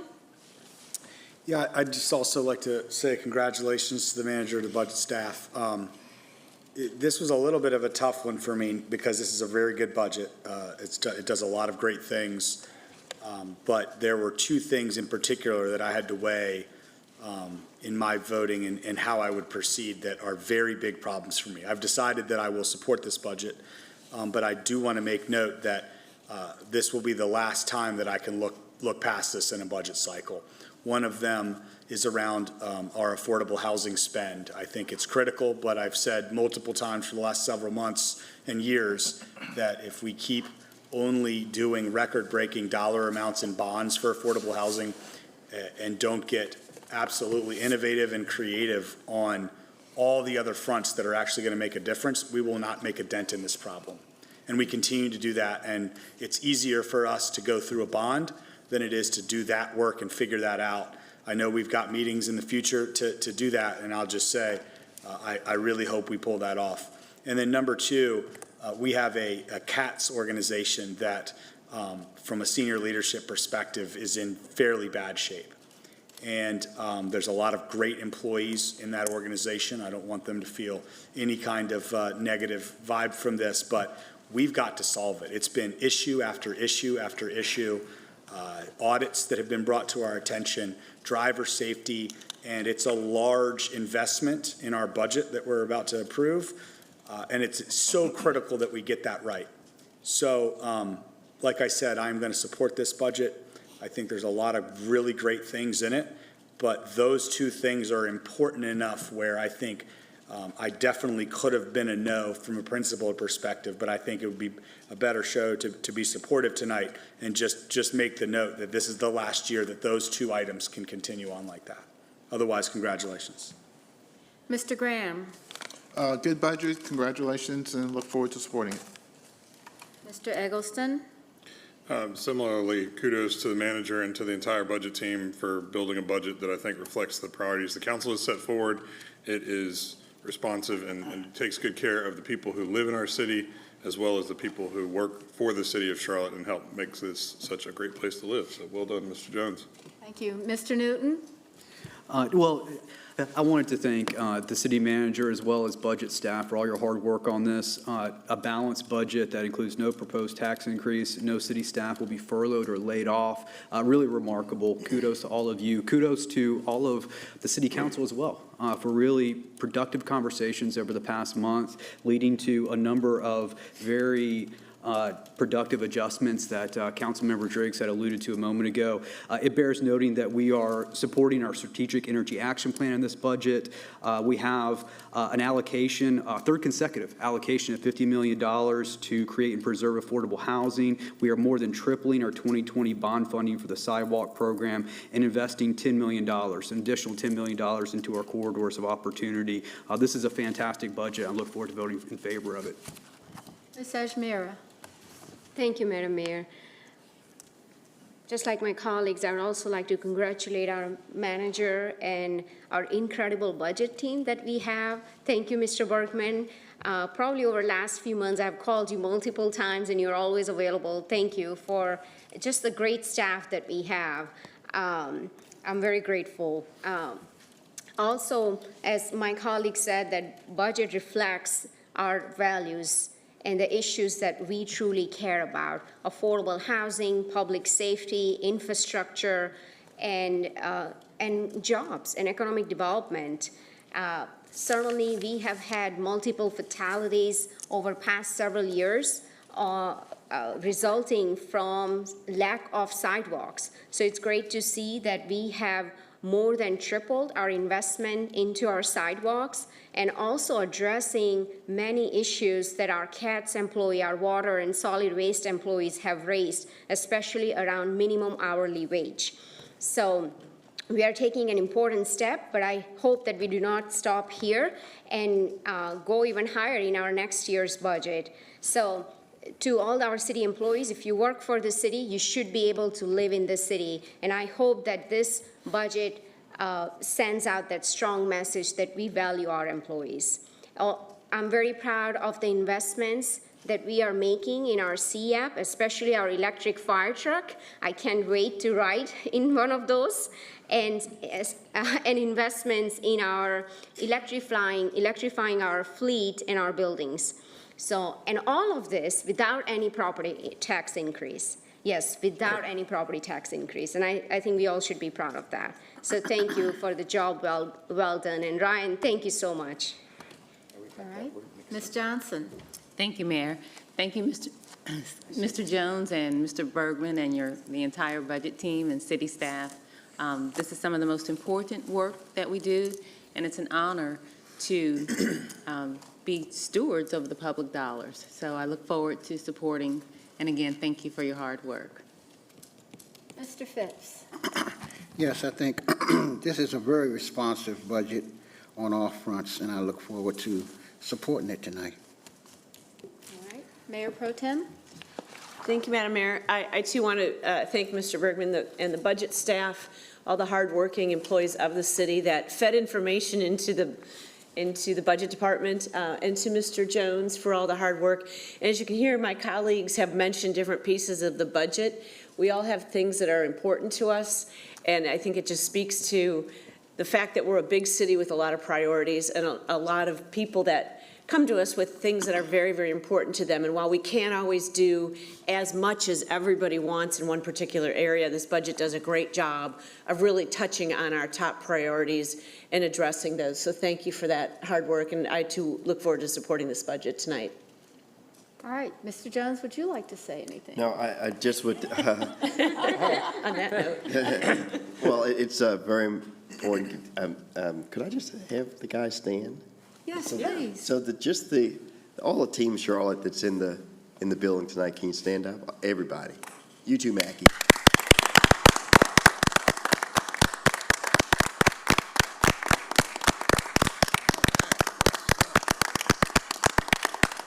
These are the folks that make it happen, and we're very proud to serve you guys. That's it. So I want to add that the recognition to this council, the time and energy from the committee meetings to the workshops to the deliberations to sometimes what I thought were endless meetings on straw votes. And I've learned now not to count to 5, but to count to 6 more often, and making sure that we can proceed faster in that respect. I want to say this community has the leadership around this dais that makes a difference in expressing both values, but also staying true to the core services that we have to have. Our general fund supports the major efforts that everybody expects from local government. You know, our streets, our police, our firefighters, all of these things are important, but nothing's more important than the people that work in those businesses, including our solid waste team.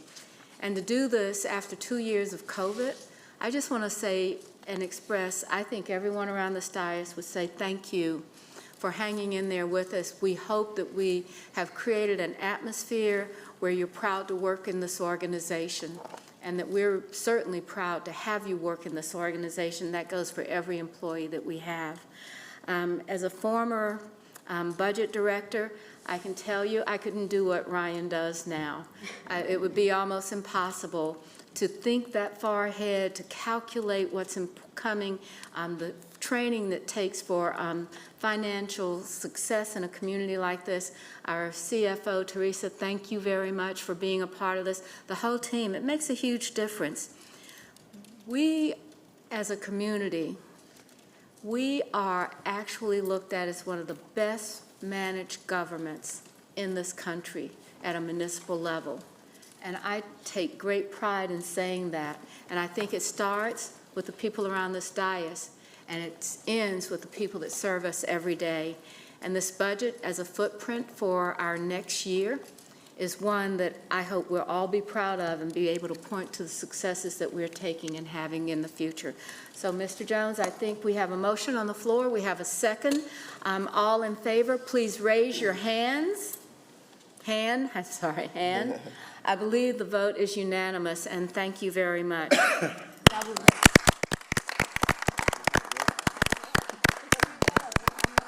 We know we have challenges. We have actually asked city council members to look at things. Mr. Bakari mentioned the work that we're doing in the housing area. What do we do next? Because we've done 20 years of great work, but what is going next? Let's begin to think about that.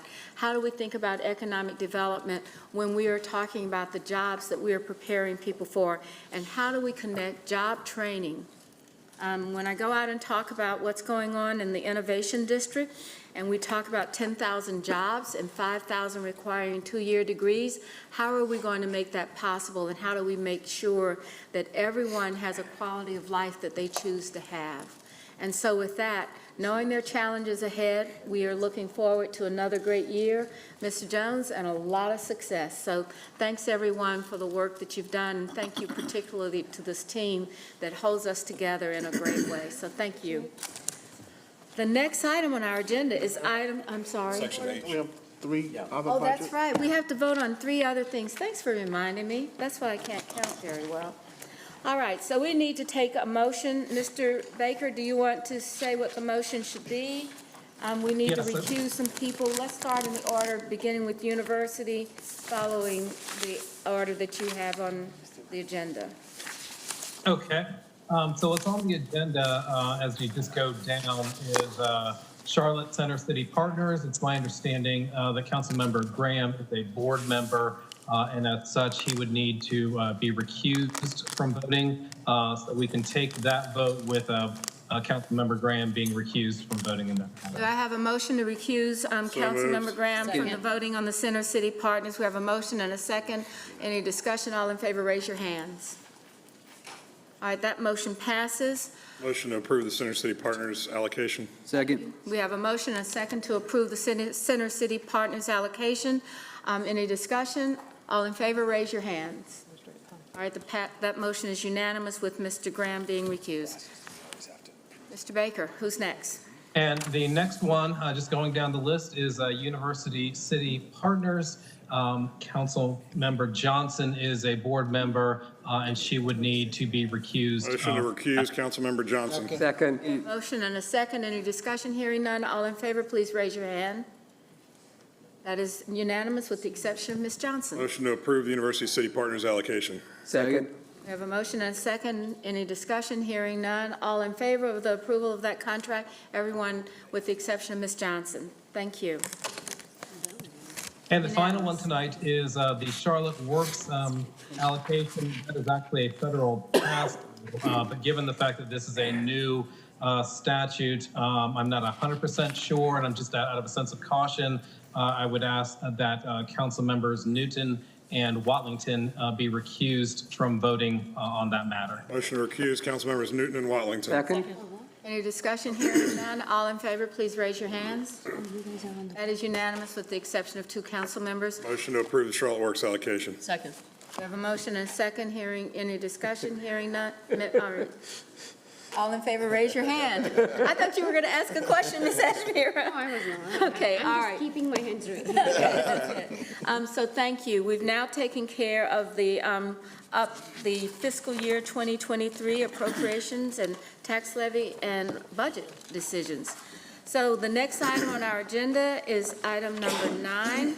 No, that's all part, only the exceptions. Let's see.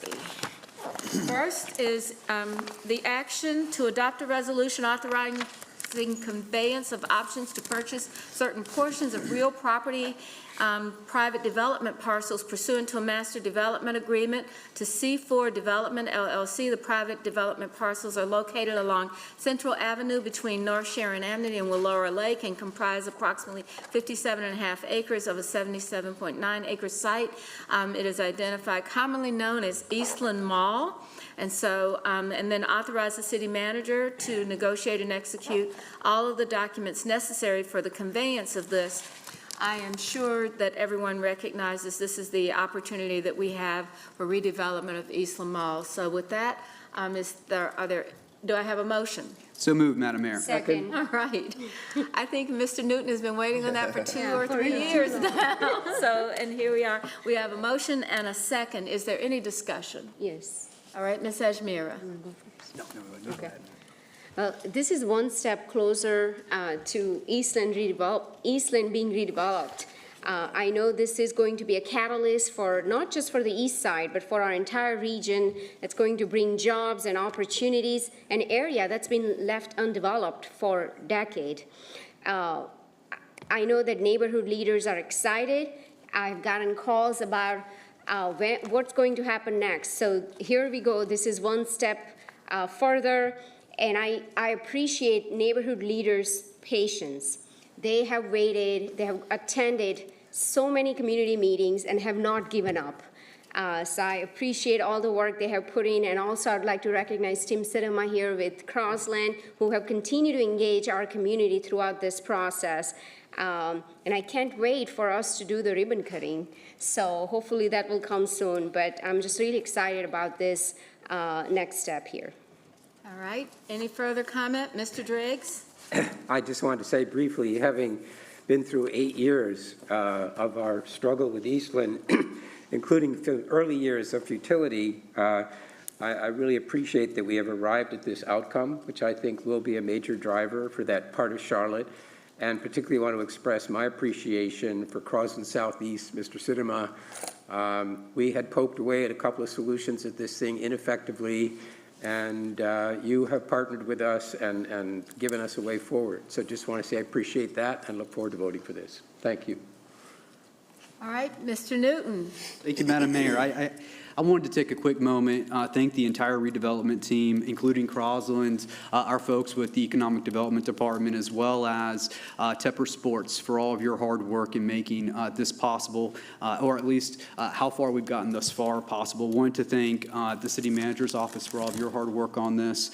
Also wanted to thank all my colleagues for all of your hard work on this as well. I have been contacted by members of the community regularly about Eastland, and folks keep asking me, when are we going to get there? This is one major step forward in that process for us getting there. So kudos once again to everybody who's been involved up to this point. I'm really looking forward to the vote here tonight, and I'm looking forward, much like my colleague, Councilwoman Ajmer, I'm looking forward to a ribbon cutting very soon. All right. Any further discussion or comment? I'm hearing none. All in favor of the item, of the action, please raise your hands. That is unanimous. Thank you very much.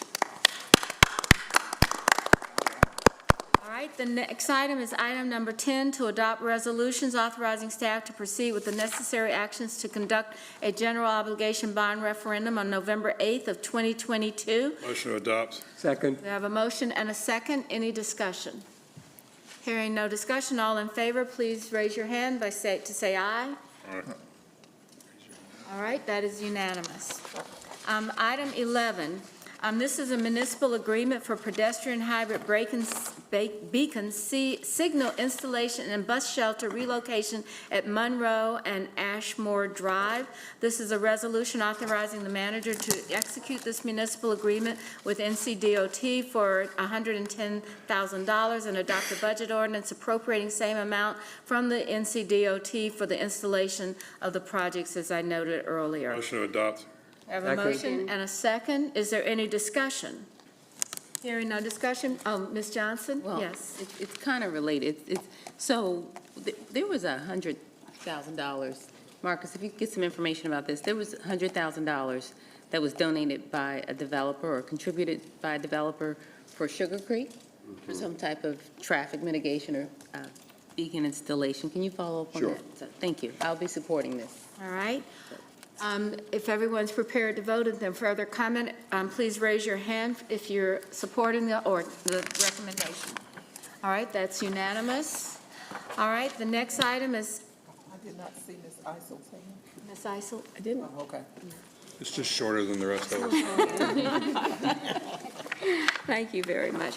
The next item is item number 12. It is the City Links Goal Line Phase 3 Design Service, authorizing the manager to negotiate and execute a contract in the amount of $4.3 million with AECOM Technical Services of North Carolina for planning, environmental, preliminary design services, and adopt a budget ordinance appropriating that same amount for the Goal Line Phase 3 reserves to the Goal Line Design Project.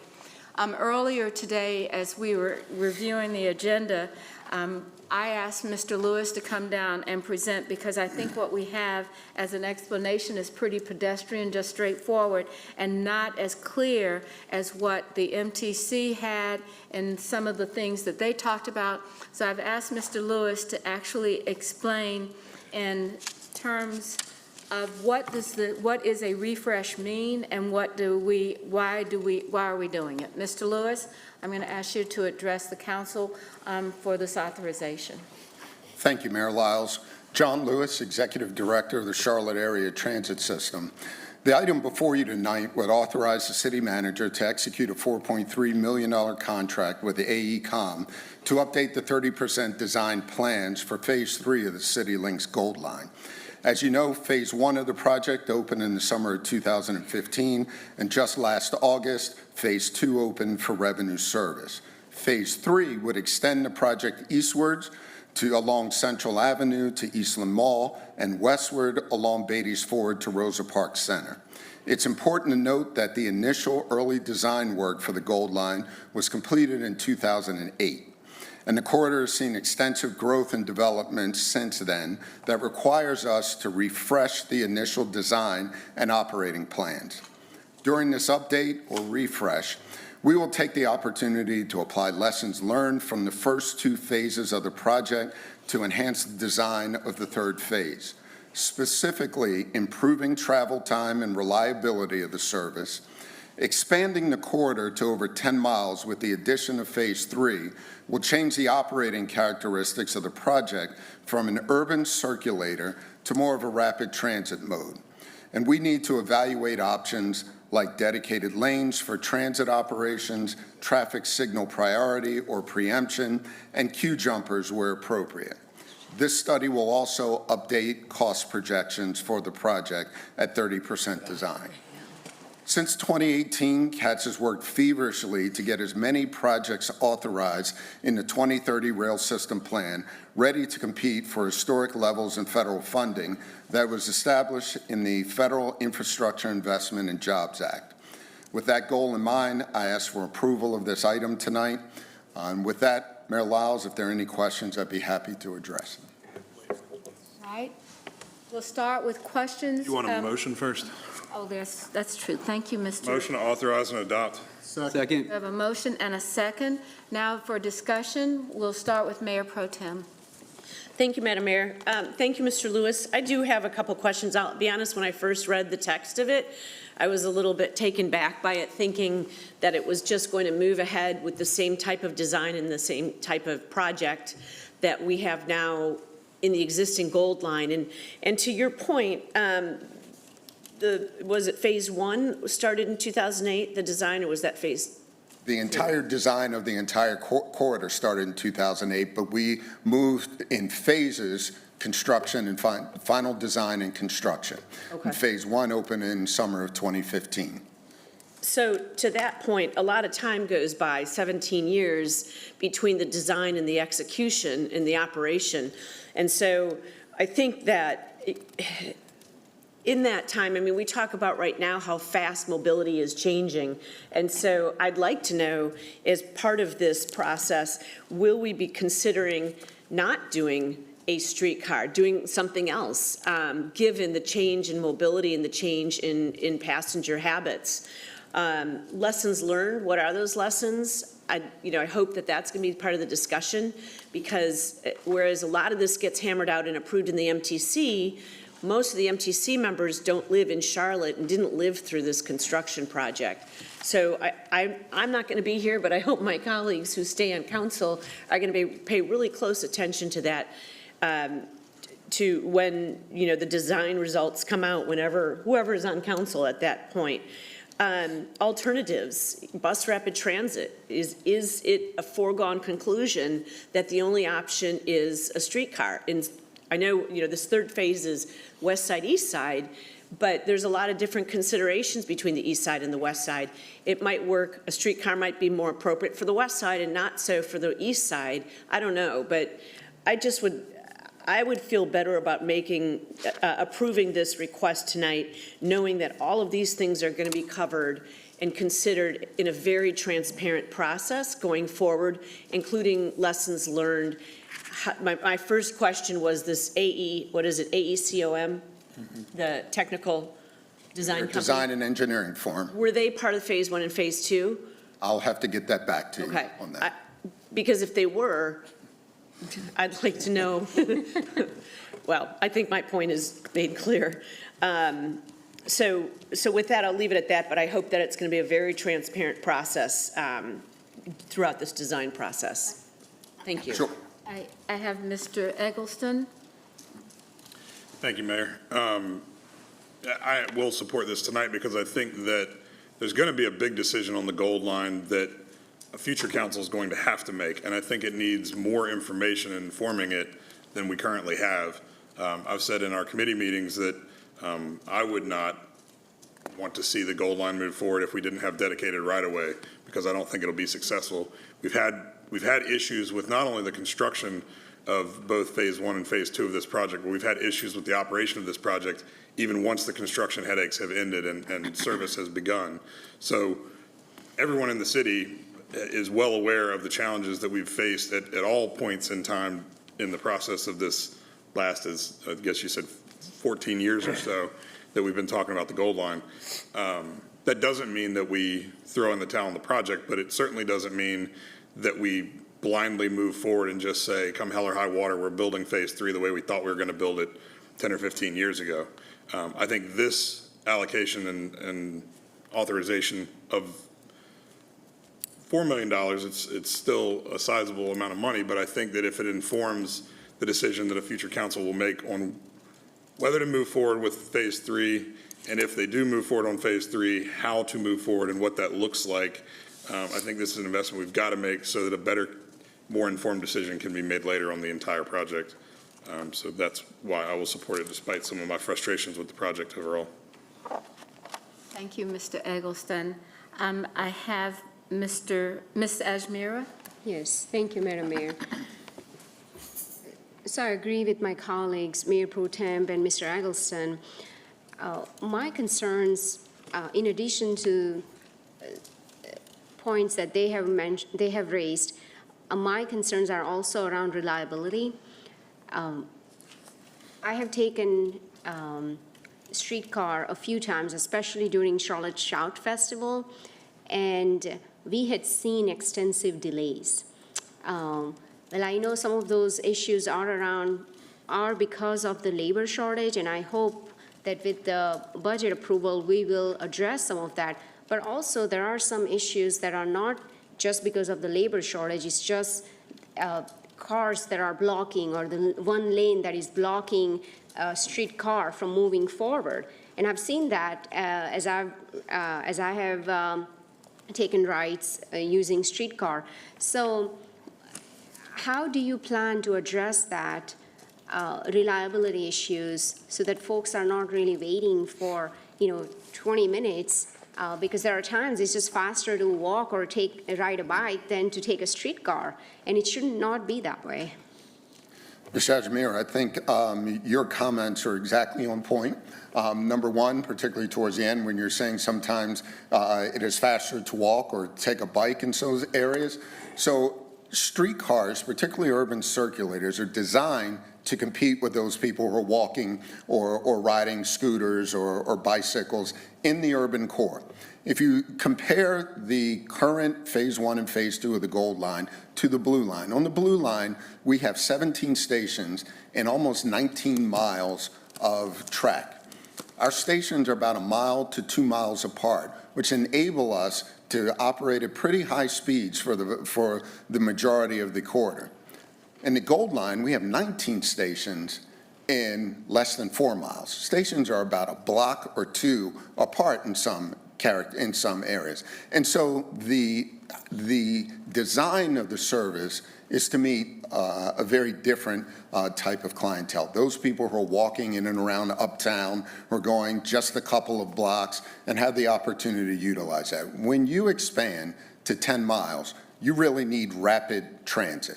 And the only way to achieve that is through some of the items that we're evaluating in this refresh of this study that was not a part of the initial design of the project. Dedicated lanes, signal preemption or priority, and queue jumpers where appropriate. We have got to get the reliability in Phase 3 that we have on the Blue Line on a daily basis. And also, as Mayor Pro Tem mentioned, a no build is always a part of the evaluation. And so staff will come back with a set of recommendations that we believe will check all of those boxes. But as the policymakers for this, a no build is always a part of the evaluation. Thank you. Mr. Phipps? Yes, Mr. Lewis, did I understand you to say that this dedicated right-of-way, is that for the entire, would you foresee that being for the entire 10-mile track, or would it just be for the extensions? It is certainly on the part of the extension, but I think we would not be doing a complete job if we did not look at it along the entire corridor. Very different. Phase 3 is about the Elizabeth neighborhood to Eastland Mall and from French Street to Rosa Parks. But I think we have to take a total look at the operations of the entire line. So you're talking about a reconfiguration of both phases 1 and 2? That could be an outcome. But again, that would be something that we would bring back to policymakers at the appropriate time. I have Mr. Driggs. Thank you, Mayor. So, John, since before you came here, I have a long, proud personal history of being a Gold Line skeptic. And frankly, I don't see any reason to change that attitude now. I don't think the observable performance of the line, the ridership, does anything other than bear out concerns I had in the beginning. And I think we should remember this was plucked out of the MTC's sequence priority list and elevated based on the conviction of some of our predecessors that it needed to be tackled sooner than the MTC had decided it should. What I'm worried about now is I think we need to be radically rethinking how we do this and not kind of find ourselves locked into a trajectory that was established 15 years ago. At this point, I think, frankly, tired vehicles, buses, smaller vehicles than buses, could create a greater network of connectivity and can deliver better reliability of service than we've been able to observe from the Gold Line. So I don't have a specific question. I apologize. I just have to express an opinion. I also have a concern that as we spend more money on this, we haven't locked in our ability to see this through. We are still moving ahead on the assumption that we're going to have a sales tax or something that helps us to pay for 6 more miles, and it'll take something like that. We don't have capacity in CATS without an additional revenue stream. So I'm going to be a no today, and just hope that whatever the outcome of this vote, we will continue to take a kind of wider look at how we address these issues. Thank you. Thanks, John. All right, Mr. Bakari. Yeah, I won't belabor the point. I agree on this transactional item, everything that Mr. Driggs just said. But more broadly, I'm a no because we have foundational issues we need to address at the CATS level first. We have right now a series of items from driver safety that has been mismanaged and spun out of control to ghost buses and the management of just basics there to a pretty damning audit of how we're actually like accounting and following through with things. And these are just 3 basic things of the relevant near term in the past. So I'm a definite no here, and I'm going to be a consistent no on everything that's CATS related until we solve for this once and for all. Because again, the tick, tick, tick of what has been just pinging us from this is just, I mean, at what point is it going to be enough, one of the most important functions of our city, that we're going to stop and say, all right, we're going to get serious about fixing this? Mr. Graham. Thank you, Madam Mayor. I won't follow up the comments my colleagues have made thus far. I think they're all relevant comments. One in particular, though, is the impact on small businesses. And so hopefully as we do this next evaluation, that we kind of take a look at that. Certainly I'm looking at the map, and the Beatty-Fort Road corridor is going to be impacted some. I'm probably more concerned about Councilmember Larkin's district moving forward. Part of the fabric of Central Avenue is the number of small local businesses that are there, and closure from amount of time will certainly cause a lot of hardship, right? And so as we kind of rethink about what we do, hopefully that's a consideration in the analysis in terms of how the closure of the streets while construction is being done, the impact on those small businesses along the way, and what, if any, thing that the city should do to help and aid them along the way. All right, thank you. Ms. Watlington? Yes, can you speak to that, lessons learned? I think, number one, whenever Certainly, Phase 2 of this project had some pretty unique challenges. I think those challenges were for a whole host of issues that we are still working out as we close out that project. But I think when we look back, and some of those lessons learned are negative in that connotation, but I think we look back over the construction of the Blue Line extension and how we did outreach to the communities, the businesses, the homeowners, et cetera, along the corridor. There were some positive outcomes in that. And we certainly didn't have that level of angst with the Blue Line extension that we've had with Gold Line. So I think they're positive and negative that we will look to. I think third, the impact of the pandemic has certainly had some of our funding partners, particularly the federal level, looking a little bit differently at how their funding sources and how their funding sources can be used, not just in the more traditional realm of we're only funding rail line to rail line. So I think that gives us an opportunity to have a different conversation with the feds, and then also with any local programs that may come out of those lessons learned. But we're early on in that project and in that process, and moving on through with this update and follow-up design will give us an opportunity to address those more directly. Okay, and then my last question, and I apologize if I missed it. Should we abort this at the next milestone? What's the sunken cost? I'm sorry, I couldn't hear you. Should we, after this next phase, how much money could be potentially sunk in cost should we decide not to proceed? What are the ramifications? Some ramifications, but not, it would be, that would be it. If the council does not come, if the refresh comes in, or if we don't approve it tonight, it just stops. Right, I just want to know how much money we've spent on this. Has we spent anything to date? So, On Phase 3? Yep. Oh, okay. Mayor, members of council, starting back in FY17, the city started to transfer funds to Gold Line Phase 3 Reserve. So these dollars over the years were set aside for this point in time coming up. So if, and John, I think I have this right, I would look at the refresh, where we had something that's 30% design. If you want to get into the hopper for federal funds, you have to refresh it. So this $4.2 million was set aside for this purpose, and this would, if John got to the no bill scenario, then the $4.3 million helps you make a decision whether to go forward or not. I have a follow-up question. All right, we have Mayor Pro Tem, followed by Ms. Ajmira. Has everyone else gone first, though? Yes, she's gone as well. Ms. Johnson?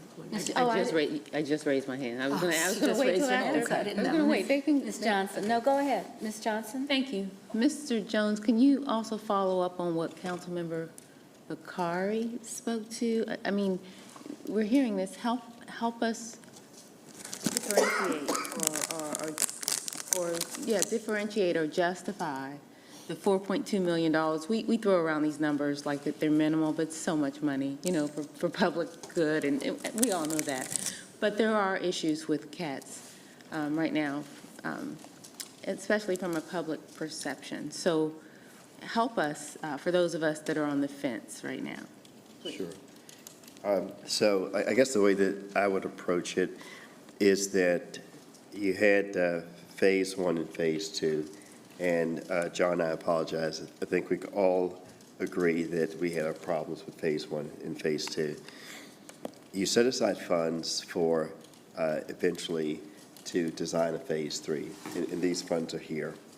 So let's fast forward to tonight. This is in the MTC's 2030 plan. So it's not only this project, there's the red line, there's the Blue Line extension to Valentine, and there's the Silver Line.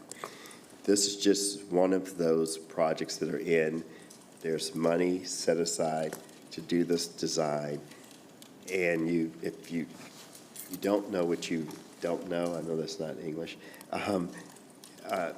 but this would allow you to further answer some of the questions that have been around the dais tonight.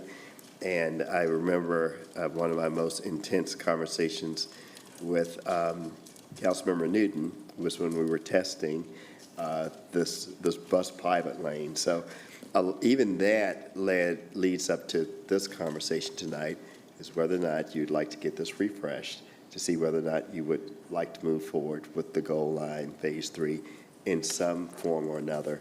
But absent this, I think you're basically not moving forward. So let me ask you, did the contractor for Phase 1 and Phase 2, was it the same? I have no idea. That's what I asked. They said he doesn't know. He does not know. I don't know, but I think we need to differentiate between design of the project and construction of the project. The challenges were from construction, not necessarily a design issue. This is a design contract. All right, Ms. Johnson? Well, I mean, being in District 4, the Blue Line, it's utilized, it's very successful, so we know that Mr. Lewis's team knows how to do this well, or the city staff knows how to do this well. So we do need better transportation options, so thank you for that explanation. Thank you. All right, Mayor Pro Tem? Thank you, Madam Mayor. I don't know if you can answer this, John, because you weren't here. I'm not sure any of us were here, but you referenced twice that the challenge with a 10-mile, that a streetcar basically is meant to be a circular in an urban core, and we're using it as a 10-mile mode of transportation. So why did we even do this? Okay, Mr. Driggs is looking at me like that's a rhetorical question. But I guess that's the thing that, I know there was a lot of history on this, but this is what makes it really challenging, is that it feels like we're pushing through a solution that we're saying we don't have the answers to it, because we don't know if we can get right away. I mean, do you have any hopes that we would actually get right of way for either the west or east leg of this thing? Sure, I'm sorry. No, go ahead. I think, obviously, in a city of our size, and we've seen through Phases 1 and Phase 2, the drawbacks that streetcar projects have. People parking on the corridor, challenges with enforcement and towing, et cetera. The slow rate of operations through the corridor, because we're in mixed traffic. We're no different than any other vehicle along the corridor. Typically, streetcars are very small projects, so you can recover that in time. But when you get to 10 miles, you can't operate a streetcar. You can't have the mode stopping every block, every 2 blocks, like we do in the urban core, or else it would take you 3 hours to get from one end to the other. We have to take those lessons learned, and I think we have an opportunity to fix that, certainly in Phase 3, if that is the will of the community to move forward with this project, by looking at dedicated lanes, signal priority, queue jumpers, et cetera. We can, through technology and through design a project that is more reliable. But we still have Phases 1 and Phase 2 that have the challenges that we're all very familiar with. As I mentioned earlier, I think we need to look differently at Phase 1 and Phase 2. We have the opportunity to address that, but we can only do that moving forward with this project and potentially another if we want to take another look at Phase 1 and Phase 2. So thank you for that response, but to that I would say then I think a lot of us around the dais want to hear how some of those solutions could be used now, because we've got a problem. We don't have confidence in the system right now, frankly, in Phase 1, Phase 2. Why not use signalization right now for the existing Gold Line, the streetcar? Why not have some sort of a, I don't know who, somebody on those cars that rides that car and hops off and tickets or boots those cars that are parked on the track, that are parked so that interfering with the streetcar. But I just don't, I personally don't see that we're addressing the problems that exist now. That gives me enough confidence to know we're really going to spend this money to make sure we nail it the second time around. And that's what I want to hear, to be able to say, yes, spend the money to do that, because we know what the problems are. I think the issues with, that you raised with signal priority, signal preemption, et cetera, are better asked my colleagues at CDOT, because in doing that, it certainly would solve some of the Gold Line issues, but the ripple effect on car traffic throughout the urban core, I can't answer that. And so that's going to have to be something we look at in conjunction, and as I mentioned, by not just looking at Phase 3, but also look to how we can fix and bring more reliability to Phase 1 and Phase 2. That's going to have to be joint work between CDOT and CATS and our design team. Okay, it's not just reliability, it's confidence. We need to be able to trust it and have confidence that this system can operate as it was meant to. And I guess I'm still not hearing yet that, yes, we're going to have people that are enforcing the rules out there so that you park in front of a streetcar, you're going to get towed or ticketed. Again, Mayor Pro Tem, CATS doesn't have the authority to enforce those laws. That is something we have to work with law enforcement. I know, but we're one city and we should be able to do this. It just is, I don't know. I'm struggling with this one. All right. Done? Yes, thank you. All right. Ms. Ajmira? Yes. So just going back to funding question, so the money that's been set aside for Phase 3 could only be used for Phase 3? No, I was saying that it was set aside for Phase 3. You could use it for transit, but it was, you may recall, I think as he left, Dr. Harlow said, let's not stop with Phase 2, and asked, could we have funding so that we could get to Phase 3? Yes. So we already know we have issues with Phase 1 and Phase 2. We need to fix that first. So that funding, what I'm hearing, could be used to fix our other issues that need to be fixed and could be used for transit or reliability issues that we have with our bus system, efficiency issues we have with our bus system. Is that right? It could be used for transit. It's one-time funds. How much money are we talking about we have set aside, other than this $4 million? This is what's set aside for That's it, for the just refresh. $4 million? Yes. Okay. Yeah, it's just a lot of new information right now. Is this something that we have to take an action tonight? That's what I was going to talk about. This has been a procurement that is nearing the end of its life cycle. It certainly wouldn't end, but we would then have to start the procurement process again. Yes, so when we say we have to start procurement process again, I guess what are the implications from the timeline or budget perspective? Well, the cost that AECom provided us has a window, and we're nearing the end of that window. And so they would get to resubmit a cost proposal. It may be lower, but it could be higher then. So that part of the procurement process would begin again. Got it. So, John, I believe the next voting meeting for council is the 13th of June. Would this expire before the 13th of June? I will have to get back to you on that.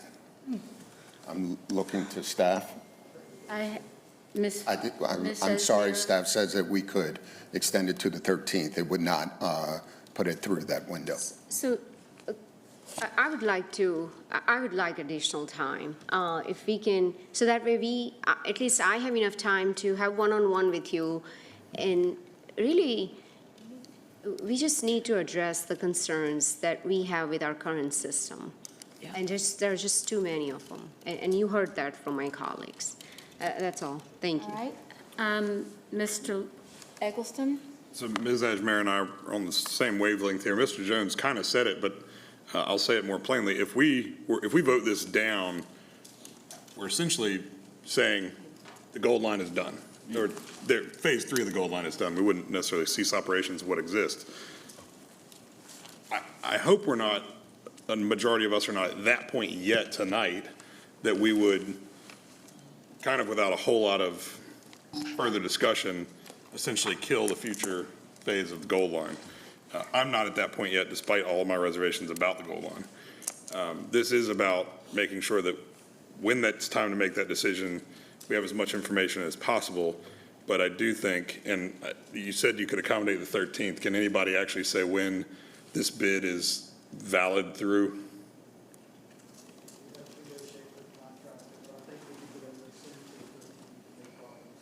I mean, I do think that with the amount of people who've expressed discomfort over taking this vote tonight, that is really the decision. This is, voting yes for this does not say we're building phase 3, but voting no for this essentially says we're not. And I don't think that's a decision we should take lightly, given all the work that has gone into it, regardless of how many problems there have been. So with that in mind, to Ms. Ashmera's point, I'd withdraw my original motion and make a motion that we delay this vote to, you said June 13th, to the Monday, June 13th business meeting. Second. We have a substitute motion and a second, and we'll continue to this discussion. I have Ms. Watlington. This is on the motion for the substitute motion. Ms. Watlington? Sure. So what I would expect to see, given the fact that we've already got the first phase and the second phase done, I imagine there's a punch list somewhere. And not to belabor the point of my colleagues, but certainly I would expect that between now and the 13th, should this get delayed, we would understand what is the cost of remediation for those things. So I understand that CDOT may have a lot of that information. I would expect to see that, because when we start to look at what does it take to remediate what's existing versus doubling down to the next phase, it needs to be super clear what that is so that we can decide what the best use of the funds is. In addition to that, if I'm going for another appropriation request, I would imagine that there seems to be an opportunity to do a best value option analysis and say, do we want to continue going down this path of the Gold Line? We just talked about some of the hiccups that we know we're going to see and going beyond 10 miles. I would expect that somewhere somebody has said, okay, knowing what we know now, let's consider the broader options, right? Because there's got to be an opportunity cost somewhere. And so I know that we may not make the abort criteria decision today, but there has to be some level of abort criteria understood from the beginning of the last project. And if that's the case, what are the other options and where would we divert those funds? So that's the kind of information I would expect to see if we're just making a decision whether or not to use this money to do a 30% design on the next phase when we know we have open items on the punch list. Does that make sense?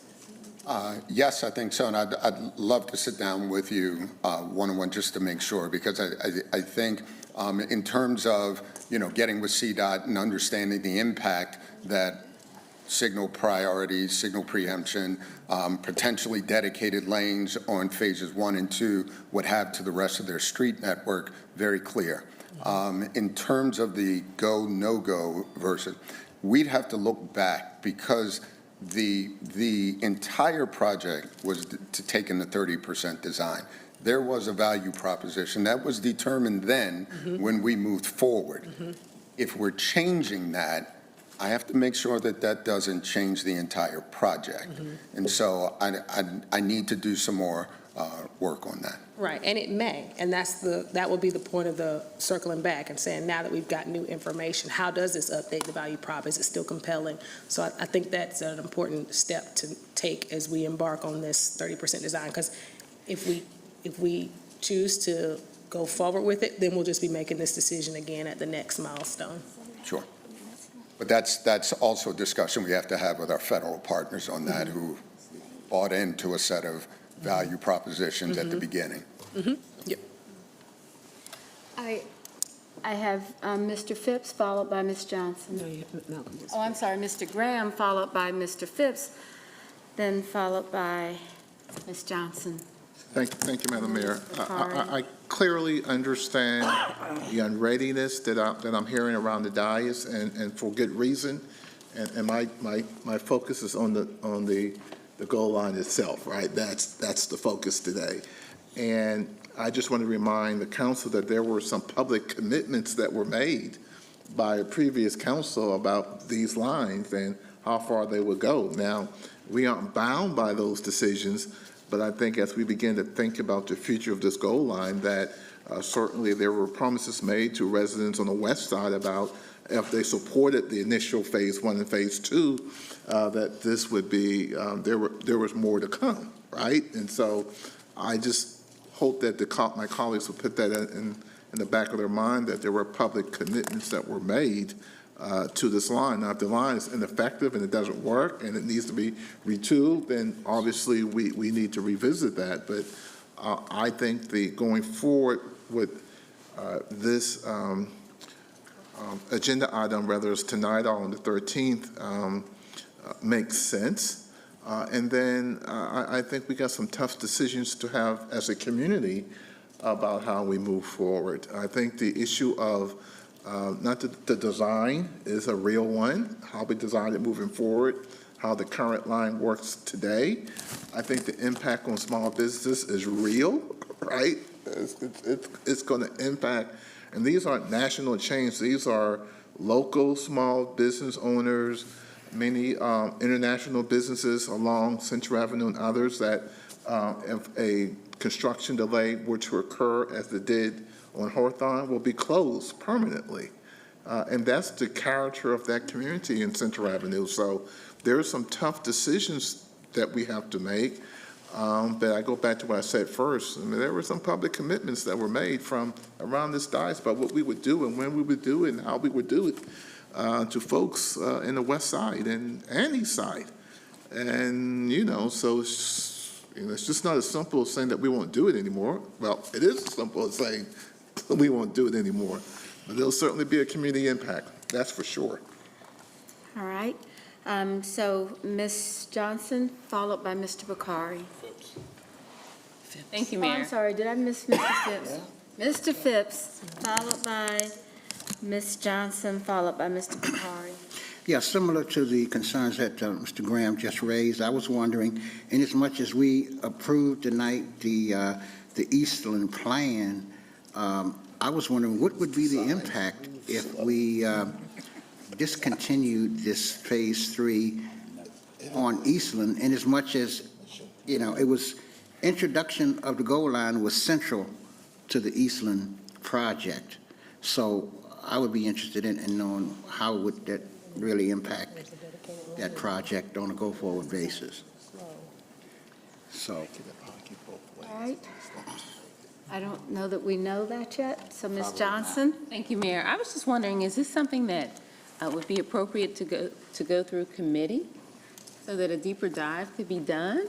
If it went through the Transportation Committee, and we have a transportation plan. So I just wanted to know if this consideration could be a part of our larger, more strategic plan, since there's just a lot to unpack, and if this would just be something that we should send to the committee. I think that it is in the plan, so it's in our CATS plan already. I think that the decision on the committee will rest on what you decide to vote and how this goes forward. So I don't have an answer to both of those any more than that. So, there seems to be, well, from my perspective, there appears to be enough concern and questions around the dais. And then Dr. Harlow's name was, mentioned, so that was 2 years ago. And it's just... yeah, you're right. Right. So I think if we take a step back, instead of saying it's $4 million to look at the plan, and we know there were problems with phases 1 and phase 2, if we take a step back, send it to the committee, do a deeper dive, and make sure that we get this right. All right. Okay. Mr. Bakari? Yeah, the problem I have with this is a strategic conversation that touches like 100 other topics. And to sit and just talk about it within the single premise of the Gold Line itself still has many different options of where we could go. Does $4 million plus is no laughing matter. Right. And when we have two phases that everyone knows there are issues with, and we have the ability to look at those, that alone is a big decision to make, let alone, I don't know how you make this decision when stacked up alongside all the other transit and transportation unknowns that exist right now, from what, what's going on with TMN to what's to the bus system and the I mean, to me, like making $100,000 decision feels, like it's a bad idea. If we're in this spot where we have so many unknowns, let alone a $4+ million idea.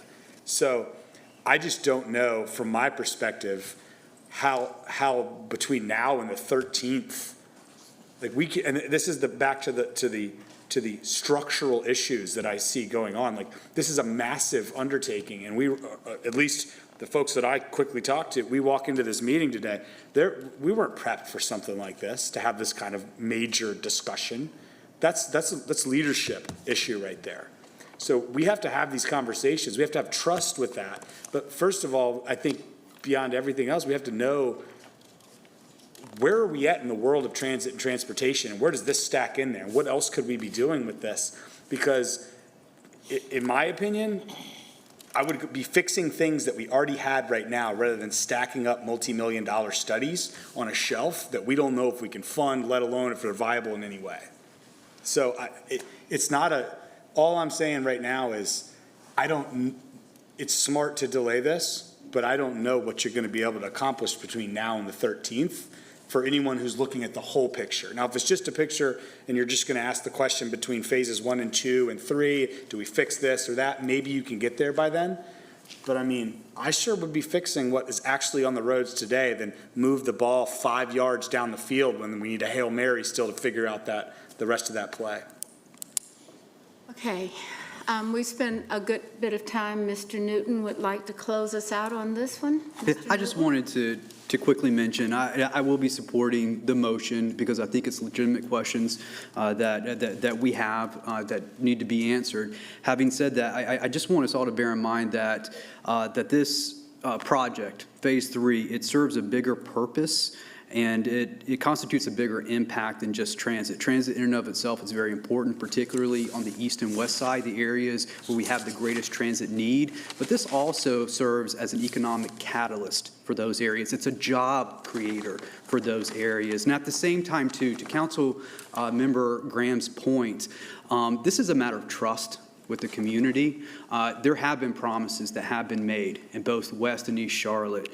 Those promises would only be fulfilled by, at the very least, us moving forward in the consideration of the design. So this isn't even construction, right? This is just consideration of the design of the extension of the Gold Line. We had a conversation earlier about the possibility of committing tens of millions of dollars to Spectrum Arena. We talk a lot about committing a lot of money to recruit and allow businesses to expand into the Charlotte community. I see this simply slightly over $4 million investment in extending that work in areas where we know the need is greatest. So I will be supporting the substitute motion. At the same time, I hope we get to a point where we can fulfill those commitments we've made to the community. Thank you. This has really been a healthy discussion and one that I think obviously we needed to have. I look at this in a couple of ways. This council has to decide whether or not we're going to fulfill a commitment that we made to the east and west side and a plan that we had and how to do that, or we're going to decide that we shouldn't do that, and if we do decide not to do that, then what do we do differently?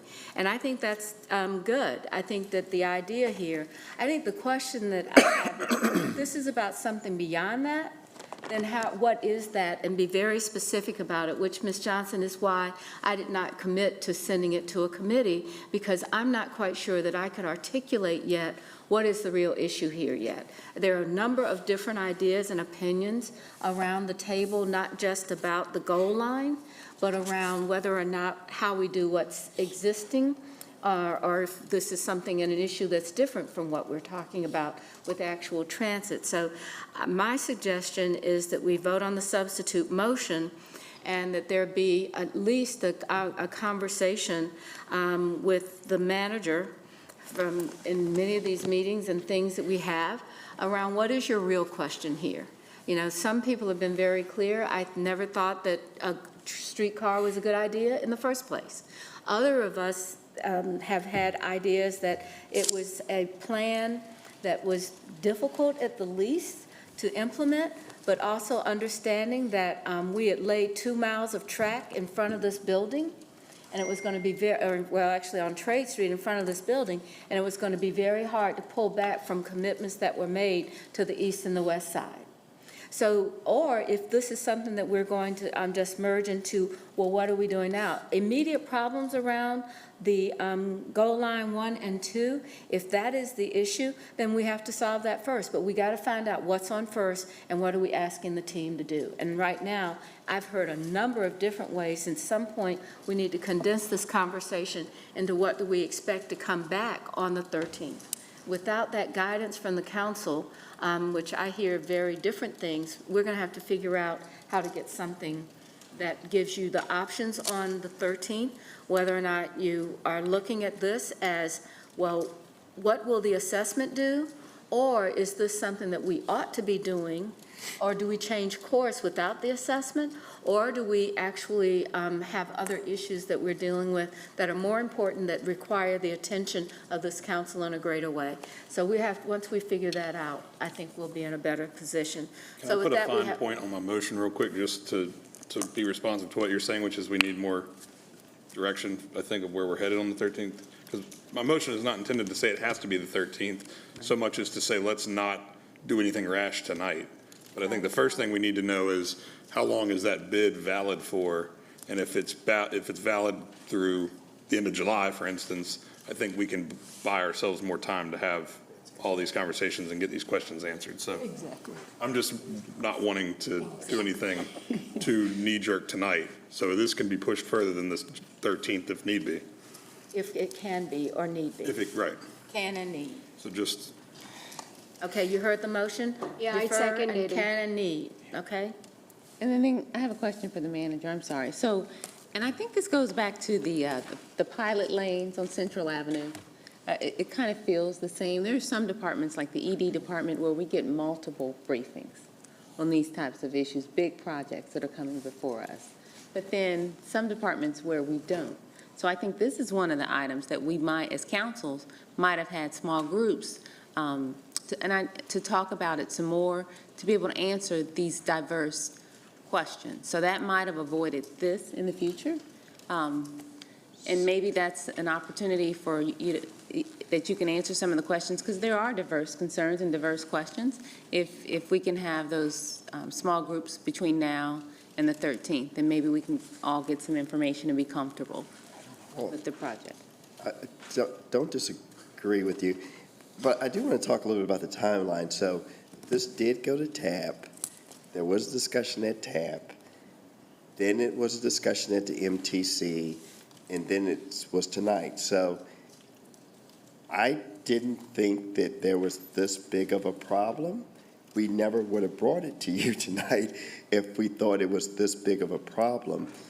We have operational issues, we have those issues.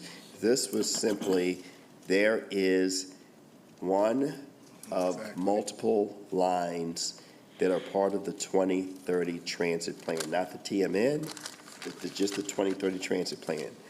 And there are two in the plan that got to 30% design. One is the red line, and the only reason the red line didn't get built was because of more of policy issues, right? And so this is another one that's at 30% design.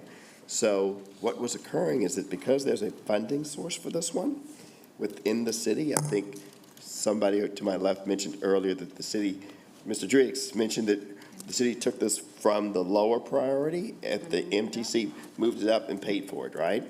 And because there was money set aside for Phase 3, it just seemed naturally that because you're at 30% design to move forward, same thing with the red line. There's money set aside in John's budget that could advance the red line past the 30%. It's a refresh.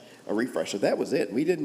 I would not have put something on your guys tonight if I thought it was going to be this. But I think that's, for me, part of the concern. You didn't you didn't mind not having the answers to these questions? I'm sorry? You didn't mind not having the answers to these questions? I'm sorry, I didn't. Didn't mind not having the answers to these questions, is the question. Did it bother me that we didn't have the answers to these questions about operations?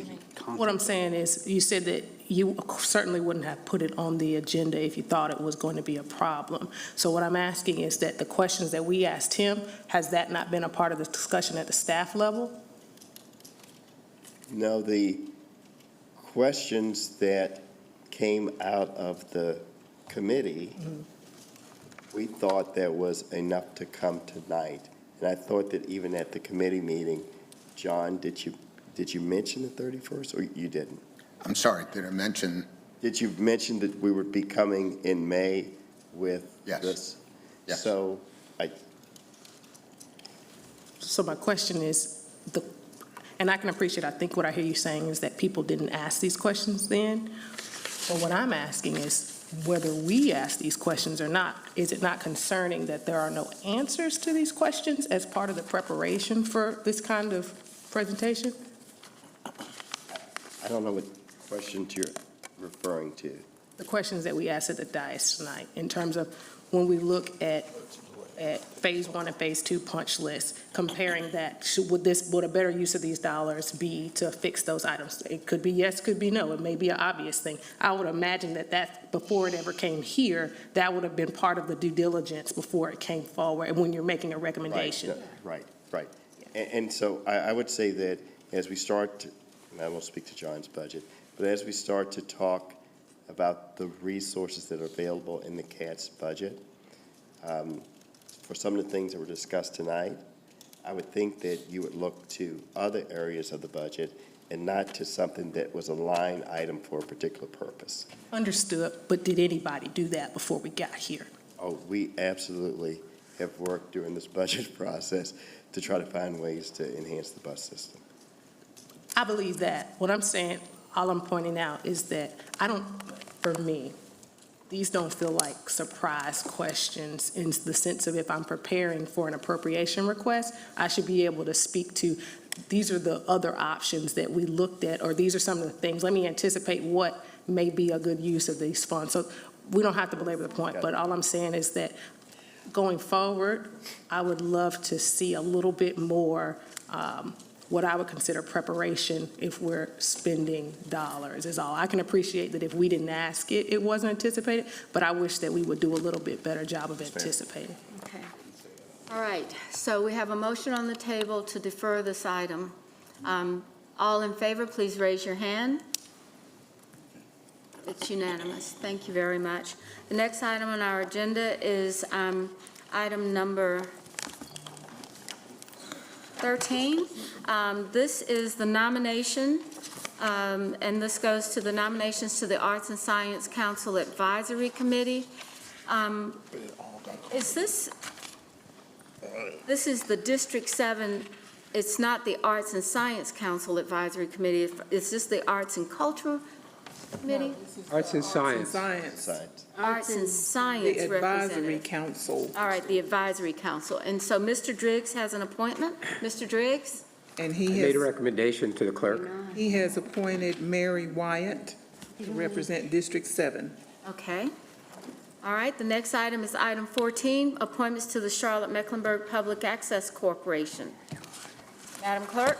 Jennifer Brudyansky has been appointed. All right, thank you. All right, appointments to the Privatization Advisory Committee. Did we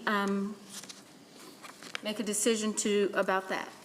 Yes, ma'am. James Mauricio received 9 votes and is appointed. All right, thank you. All right, with that concludes our agenda. Motion to adjourn. Motion, we have a second. All in favor? Aye. Thank you very much. You need to-